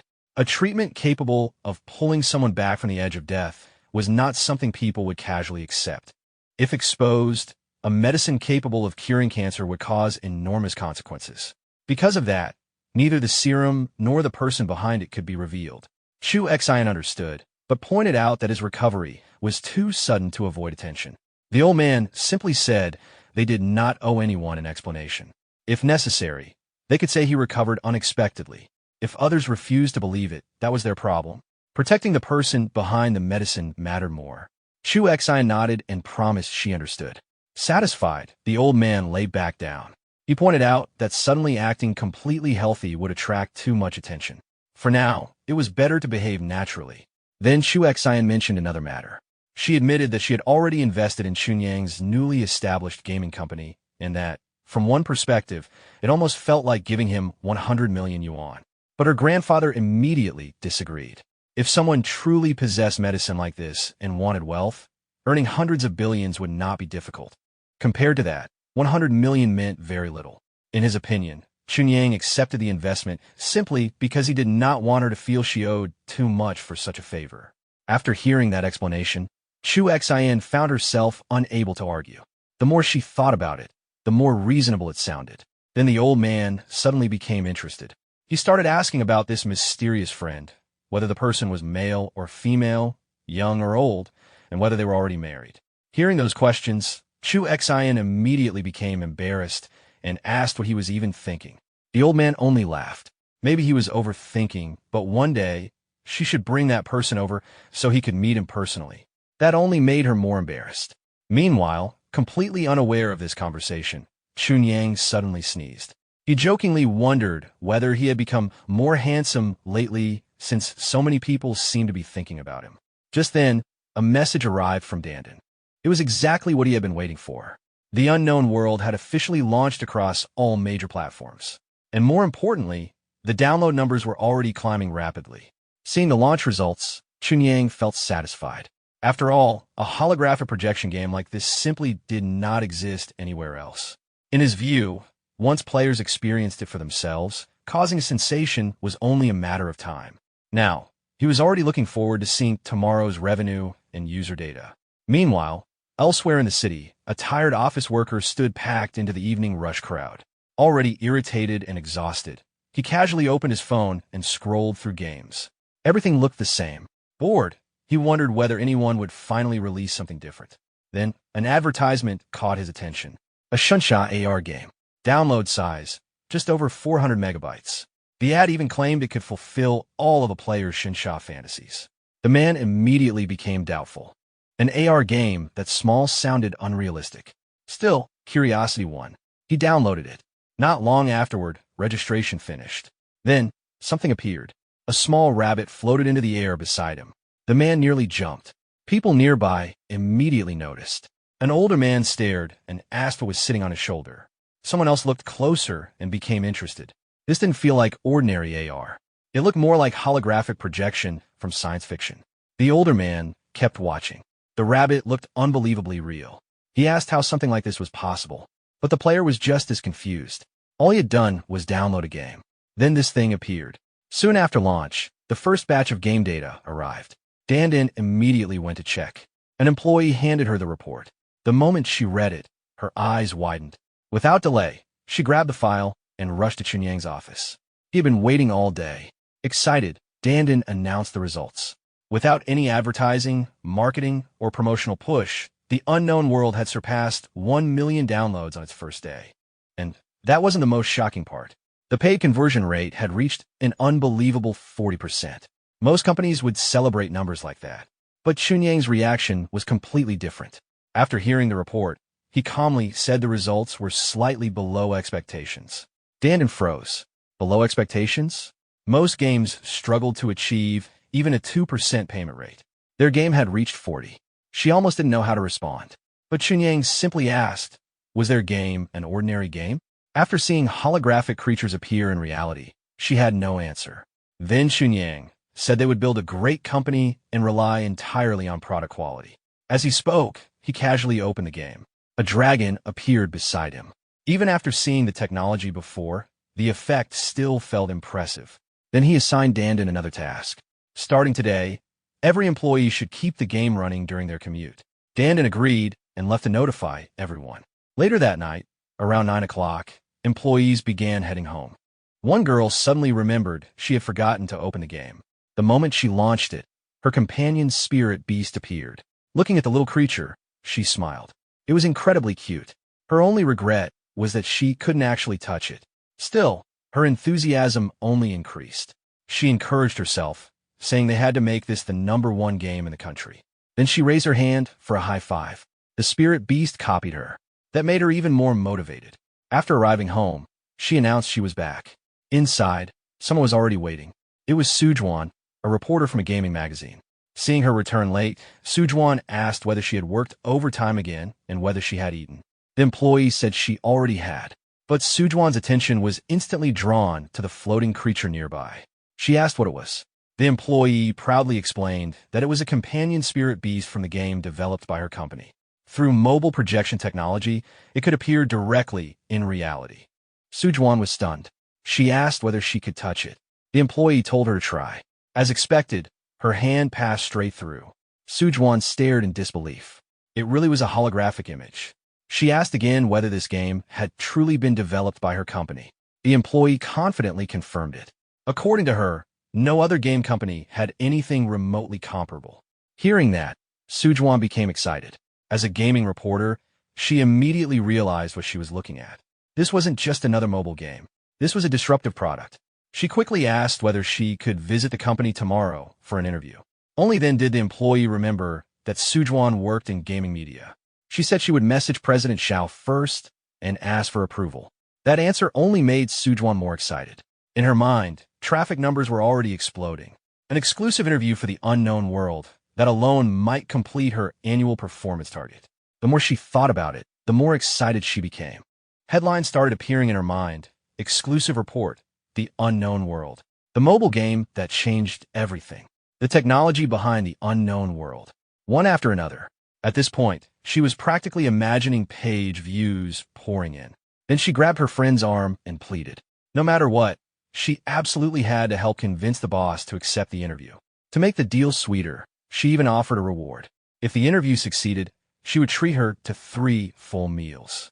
Not one. Walking through the busy streets, Chen Yang notices pedestrians staring in amazement at the floating digital creatures accompanying players. Watching the scene, he realizes the holographic projections are significantly boosting player retention. More importantly, every player has become a free walking advertisement for the game. Satisfied, he concludes that having the employees promote the game was an extremely effective strategy. Later, Chen Yang arrives at Chen Yang Tech. As he enters the lobby, he notices the company has already hired a receptionist and silently admires how quickly Miss Han handled everything. The newly hired receptionist politely stops him and asks to see his employee ID. Caught completely off guard, Chen Yang is confused. She firmly explains that only employees with company ID badges are allowed to enter the building. Chen Yang can't help finding the situation ironic as he realizes he needs proof to enter his own company. Since he has neither an appointment nor an ID badge, the receptionist politely refuses to let him inside. Just then, Miss Han walks into the lobby and notices the commotion. Chen Yang immediately asks her to explain who he is. Miss Han quickly introduces him as the owner of the company. Realizing she had just stopped the company's boss on her very first day, the receptionist panics and repeatedly apologizes. Chen Yang smiles and reassures her that she was simply doing her job. Still worried, the receptionist quietly asks Miss Han whether she'll be fired for stopping the boss. Miss Han comforts her, assuring her that Chen Yang is an easygoing boss who wouldn't hold it against her. Walking back into the main development room, Chen Yang notices he's still empty-handed. Dandan asks if he really got stopped at the entrance by the new receptionist. Chen Yang brushes it off as a misunderstanding and says he should probably get an ID badge to avoid the same situation again. Dandan hands him the company ID badge, explaining that it had been ready for a long time and that he simply never bothered to ask for it. Chen Yang grabs it and jokingly complains that she'd been waiting to see him embarrass himself. Dandan teases him back, saying that's what happens when someone neglects his own company. Chen Yang insists that's not true and reminds her that he's there to check on the company's progress. Dandan immediately pulls up the latest statistics and excitedly reports that the game's 2-day retention rate has exceeded 90%. Chen Yang is stunned by the number, but Dandan explains that it means almost everyone who played the game over the past 2 days is still playing. She calls it an absolute miracle in the gaming industry. Chen Yang tells her to calm down and take things one step at a time, but Dandan says anyone would lose their composure after seeing numbers like these. Chen Yang points out that retention alone isn't enough and asks about the total player count. Dandan proudly reports that total downloads have already surpassed 5 million and are projected to exceed 10 million by the end of the day. Hearing that, Chen Yang immediately asks whether their servers can handle such rapid growth. Dandan confidently assures him that she rented additional servers ahead of time and integrated them into the network that afternoon. She also points out that the game's highly optimized algorithm is the main reason everything is running smoothly, adding that most other games would have crashed their servers several times under this level of traffic. Relieved, Chen Yang thanks her for all the hard work she's put in over the past few days. Dandan simply chuckles. Curious, Chen Yang asks what she's laughing about. She then brings up the Fruit Phone App Store, reminding him how they previously tried to pressure them for a larger cut. Chen Yang asks what happened. Dandan reveals that they actually called the company on their own today. Chen Yang isn't surprised and asks how she responded. Dandan says she's deliberately making them wait. Now that the game has become a huge success, they're suddenly reaching out as if nothing happened. Chen Yang laughs and tells her she's being a little petty, though he reminds her not to let it affect business. Dandan confidently reassures him that she knows where to draw the line. Inside the headquarters of the fruit-branded tech company, an employee casually checks his system while wondering why Chen Yang Tech still hasn't contacted him. Confident that small companies eventually rely on their app store for traffic, he assumes they'll come back sooner or later. Moments later, a flood of breaking news appears across his screen. The Unknown World has become an overnight sensation, with headlines calling it an era-defining game. His expression immediately changes in disbelief. Without hesitation, Joe Shudao calls him into the office. The employee arrives, assuming it concerns a new company product, but Joe Shudao coldly asks whether he really doesn't recognize the game displayed on the screen. Seeing the employee hesitate, Joe Shudao's anger grows. He points at the gameplay footage and explains that this breakout hit has already launched across every major platform using its impressive holographic projection technology. Then he points out one critical fact: the game is available everywhere except their own app store. Confused, the employee tries to defend himself, claiming app reviews naturally take time. Joe Shudao immediately cuts him off. The company has already reviewed the chat records, proving the approval process was intentionally delayed. As the reviewer responsible for the application, he deliberately prevented the game from launching. Joe Shudao then shows him the rapidly climbing download statistics and points out how many users the company has already lost because the game isn't available on their platform. After confirming his misconduct, Joe Shudao immediately fires him. He also reveals that the company has confirmed evidence of accepting bribes from partners and will officially pursue criminal charges. Hearing that, the employee collapses in despair. He never imagined what he considered normal industry practice would completely ruin his career. Meanwhile, Chen Yang visits a large electronics store. A sales clerk politely greets him and asks what kind of phone he's looking for. Chen Yang calmly requests 10 units of every model, including entry-level, mid-range, and flagship devices. The clerk is stunned by the massive order but quickly agrees to prepare everything. As he waits, Chen Yang quietly plans his next move. Since he's entering the hardware business, he intends to show the industry what customers truly want. He also purchases a large collection of electronic accessories and hardware, asking the staff to pack everything together. Later, while checking his storage space, Chen Yang notices a familiar burlap pouch. Confused, he takes it out for a closer look. It is the same bag he once used to store gold. However, when he opens it, every piece of gold has disappeared. For a brief moment, he wonders whether someone else can access his storage space. Just then, a system notification appears. Only then does he realize the missing gold wasn't stolen at all. The storage space automatically absorbs gold to expand its capacity. After checking the upgrade requirements, Chen Yang discovers that expanding the storage by 30 cubic meters requires 30 kilograms of gold. Although he feels the cost is rather expensive, he quickly remembers that gold has very very little value in the wasteland. Satisfied, he decides to gradually collect more of it over time. After storing all of the newly purchased equipment, Chen Yang activates his spatial ability and teleports away. Inside a warehouse in the wasteland, a worker finishes moving the last shipment and reports to Chen Yang that everything has been unloaded. Chen Yang thanks him for his hard work and tells him to get some rest. Soon after, the elder walks over to the newly delivered crates and asks what they contain. Chen Yang explains that they're smartphones, cameras, and tablets, all brought for the research team. He says they need to fully understand modern hardware before developing software for it. He also points out that different phone models have different performance levels, so everyone should become familiar with them first. Hearing that, the elder praises Chen Yang's foresight before asking when the team will receive another assignment. Chen Yang jokingly asks whether they can't stand being idle. The elder awkwardly admits that his team receives the highest salaries in the base, so sitting around without contributing makes them feel guilty. Chen Yang looks at the other developers who quietly agree. Seeing their dedication, Chen Yang is genuinely moved. The elder immediately asks if something is wrong, but Chen Yang brushes it off and instead asks about the independent research project he assigned earlier. The elder proudly reports that they've developed security software based on the computer's original code. Chen Yang asks whether it can reliably protect the systems from attacks. The elder confidently explains that as long as the programming language itself isn't fundamentally broken, the software can guarantee their security. He then mentions that Li has also developed something interesting. Curious, Chen Yang asks him to demonstrate it. Li explains that after discovering a photo editing application on the phones, he created software capable of restoring edited images to their original appearance. He demonstrates it by instantly revealing a heavily edited photo back to its unmodified version. Seeing Chen Yang remain silent, Li becomes nervous and wonders whether the software is useless. Instead, Chen Yang smiles and says it's an excellent idea. He asks Li to copy the source code for him, and Li happily agrees. As Chen Yang takes the storage device, he can't help thinking that software like this would probably cause chaos back in the modern world. Just then, Lilu arrives and informs him that Dr. He has come to visit. The elder introduces the visitor as He Jianian, a grade B doctor from the Doctors Association. Dr. He politely greets Chen Yang, who welcomes him and thanks the Doctors Association for supporting Gray Rat District D's rapid development. Dr. He modestly replies that both sides have simply been conducting fair trades that benefit each other. Chen Yang then invites him into a private room to discuss business. Once inside, Chen Yang apologizes for the simple surroundings, but Dr. He says there's no need. In his opinion, Gray Rat District D has already developed beyond most settlements in the wasteland. After they sit down, Chen Yang asks what brought him here. Before discussing business, Dr. He opens a secure case and presents a gift. Inside is a carbon fiber bioarmor. He explains that it offers outstanding defensive capabilities while remaining highly flexible, allowing it to adapt comfortably to any body shape. Chen Yang studies Dr. He carefully, trying to understand his true intentions before asking what he means by a deeper partnership. Dr. He calmly explains that he wants to form an alliance with Gray Rat District D. Chen Yang is surprised. The Doctors Association is already one of the strongest forces in the wasteland, so he asks why someone like Dr. He would want to cooperate with a small settlement like theirs. Dr. He explains that while the association has no shortage of resources, individual doctors still need reliable partners to support their own research. Gray Rat District D may be small, but it has one advantage no one can ignore: an abundant food supply including fresh vegetables. He points out that their freshness couldn't have been preserved through freezing technology, leaving only one conclusion: they were freshly grown. Chen Yang asks if that's the reason he chose Gray Rat District D. Dr. He shakes his head. The vegetables aren't the real reason. Chen Yang is. He knows the area around Gray Rat Town well enough to know that a small settlement like District D could never develop advanced cultivation techniques on its own. The vegetables traded through Lilu must have ultimately come from Chen Yang. Hearing this, Lilu immediately becomes nervous. Dr. He continues that Chen Yang has ensured the settlement never lacks food, yet he has never provided manpower. That leads him to believe Chen Yang isn't unwilling to send people, he simply can't. Chen Yang immediately realizes Dr. He has uncovered far more than expected. He silently weighs his options, knowing that even if he and Lilu fought together, defeating a Tier 9 enhancer would be nearly impossible. Even if he survived, everyone else in the settlement would be at risk. Sensing the growing hostility, Dr. He calmly assures him that he has no ill intentions toward him, Lilu, or anyone in the settlement. He simply warns that the next person who discovers these secrets might not be as friendly. Chen Yang coldly asks whether that's supposed to be a threat. Dr. He immediately denies it, explaining that he's only trying to demonstrate his sincerity. Chen Yang then points out that a partnership benefiting only Dr. He isn't much of an alliance. Dr. He smiles and says he has no intention of taking advantage of him. As Gray Rat District D continues to grow, it will require an increasing supply of medicines and enhancement serums. He is willing to personally provide everything the settlement needs. Chen Yang asks if that means Dr. He is offering to become Gray Rat District D's exclusive physician. Dr. He confirms it. He can produce whatever medicines the settlement requires, eliminating the need for risky trading trips while greatly reducing the chance of Chen Yang's secrets being exposed. Chen Yang carefully considers the proposal. A permanent supply of medicines would become increasingly valuable as the settlement expanded, while Dr. He's support would also provide access to a Tier 9 powerhouse. After weighing the benefits, Chen Yang finally agrees. He formally accepts the alliance on behalf of Gray Rat District D and welcomes Dr. He as the settlement's chief physician. Dr. He shakes his hand with satisfaction, pleased that they have reached an agreement. After finalizing the alliance, Chen Yang tells Dr. He that all food supplies will be handled through Lilu, and he guarantees that the doctor's needs will always be met. In return, he makes one condition clear. He won't demand serums of equal value, but since he'll be funding Dr. He's research, he expects full access to every research result. Dr. He agrees without hesitation, saying the arrangement is only fair. Now that they're allies, Chen Yang asks what Dr. He is researching and why the Doctors Association refuses to support it. Dr. He reveals that his ultimate goal is the same as the association's: immortality. He explains that the research began long before the Great Cataclysm. The zombies wandering the wasteland are merely failed byproducts of those experiments. Hearing this, Chen Yang realizes it explains why zombies always seemed too unnatural to have been created by radiation alone. Dr. He continues that the association tried to achieve immortality by altering cellular structures and recombining DNA. Even the enhancement and evolution serums are products of that research. Impressed by the revelation, Chen Yang remarks that Dr. He knows far more than he expected. Dr. He replies that this is only a small part of the truth. The rest will have to wait until Chen Yang has enough strength to protect himself. For now, knowing too much would only put him in greater danger. Chen Yang then asks why the association restricts his research if they share the same goal. Dr. He's expression darkens. He explains that while their objectives are identical, their methods are completely different. The association conducts live-human experiments without hesitation, considering any sacrifice acceptable. To cover up their activities, they sometimes release zombies to destroy entire settlements before secretly collecting experimental data afterward. The revelation shocks Chen Yang. Dr. He says he opposed those methods, which led to him being pushed aside within the association. Chen Yang realizes their principles are aligned and says that's an important foundation for future cooperation. He asks Lilu to bring water for both of them. Once the drinks arrive, Chen Yang raises his glass and proposes a toast to a successful partnership. Dr. He returns the gesture before mentioning that he'll need time to move his supplies and research equipment from his shop. Chen Yang immediately tells him not to worry. He'll have living quarters and a laboratory prepared in Gray Rat District D so Dr. He can begin his research as soon as the equipment arrives. Dr. He sincerely thanks him. After Dr. He leaves, Lilu quietly asks whether they can really trust him. She worries they may have invited a dangerous person directly into the settlement. Chen Yang remains unconcerned. He points out that even a Tier 9 enhancer still needs food and he controls the settlement's entire food supply. Meanwhile, as Dr. He walks away, he quietly reflects on Chen Yang. He considers him cautious but still inexperienced and unaware of the greater dangers surrounding him. Even so, Dr. He feels he has little choice. In his view, the leaders of the Doctors Association have become consumed by their research, and if things continue, the situation situation will eventually spiral out of control. Sometime later, while traveling alone through the wasteland, Dr. He suddenly senses movement around him. A group of armed bandits emerges from the ruins and surrounds him, demanding that he hand over all of his supplies while warning him not to resist. Dr. He calmly observes them and notes that they all appear to be Tier 1 enhancers. Their leader confidently points a weapon at him and promises to spare his life if he cooperates. Dr. He simply sighs. It's been a long time since anyone tried to rob him. Growing impatient, the bandit threatens to kill him if he keeps talking, mocking him by saying only a Tier 9 enhancer would speak so confidently. He then reveals that they're members of the Grey Rat Gang and declares that anyone who wants to survive within Grey Rat Town's territory must answer to them. Dr. He stands calmly in the middle of the wasteland, repeating the name Grey Rat Gang with obvious disdain. Looking at the armed men surrounding him, he remarks that the Great Cataclysm seems to have damaged not only the world but also their ability to come up with a decent name. Enraged, the gang leader immediately opens fire. Before the shot can land, Dr. He disappears and instantly appears in front of him. Declaring that the attack was too slow, he knocks the leader to the ground with a single strike. The remaining bandits are stunned, but they quickly rush him together. Dr. He casually says he almost forgot about them before effortlessly defeating every attacker. One after another, the bandits are sent flying until none of them can continue fighting. Looking over the defeated group, Dr. He calmly remarks that he'll consider it cleaning up trash for Boss Chen. Meanwhile, back in the modern world, Chen Yang is in his office when Dandan notices the new software he brought and asks what it is. Chen Yang explains that they developed two new programs, an antivirus security suite and a photo restoration application. Dandan is puzzled since they're a game company, but Chen Yang corrects her. In his view, they're a technology company, and as long as it's software, it's within their business. Understanding his plan, Dandan says she'll arrange to publish both applications across all major app platforms. Chen Yang then tells her to have the legal department renegotiate their revenue-sharing agreements. Since their game has become a major success, he wants better revenue splits and daily payment settlements instead of the previous arrangement. Dandan immediately notes everything down. Chen Yang also instructs her to hire 2 more employees because the company's workload will only continue increasing. Dandan smiles and tells him she's already recruited several people who are currently completing their onboarding process. Looking ahead, Chen Yang explains that Chen Yang Tech won't remain focused solely on game. Plans to expand into multiple industries, starting by creating a wholly owned subsidiary called Chen Yang Games to handle all gaming operations. From now on, every new business field will operate under its own subsidiary. Dandan readily agrees. Chen Yang concludes that if everything develops according to plan, the company will eventually build a complete corporate ecosystem. Later, inside Hengrui Tech's cafeteria, a young employee finishes a phone call with his mother, who has been pressuring him to go on a blind date. She reminds him that she has already sent the girl's photo and contact information before hanging up. Curious, he opens the picture and is surprised by how attractive she is. Afterward, he opens the App Store and notices a newly featured application. The software is called TruthCam, and its description claims it can restore any edited photo to its original appearance with a single tap. Reading the description, he immediately realizes how disruptive the application could become, especially for people who heavily rely on edited photos.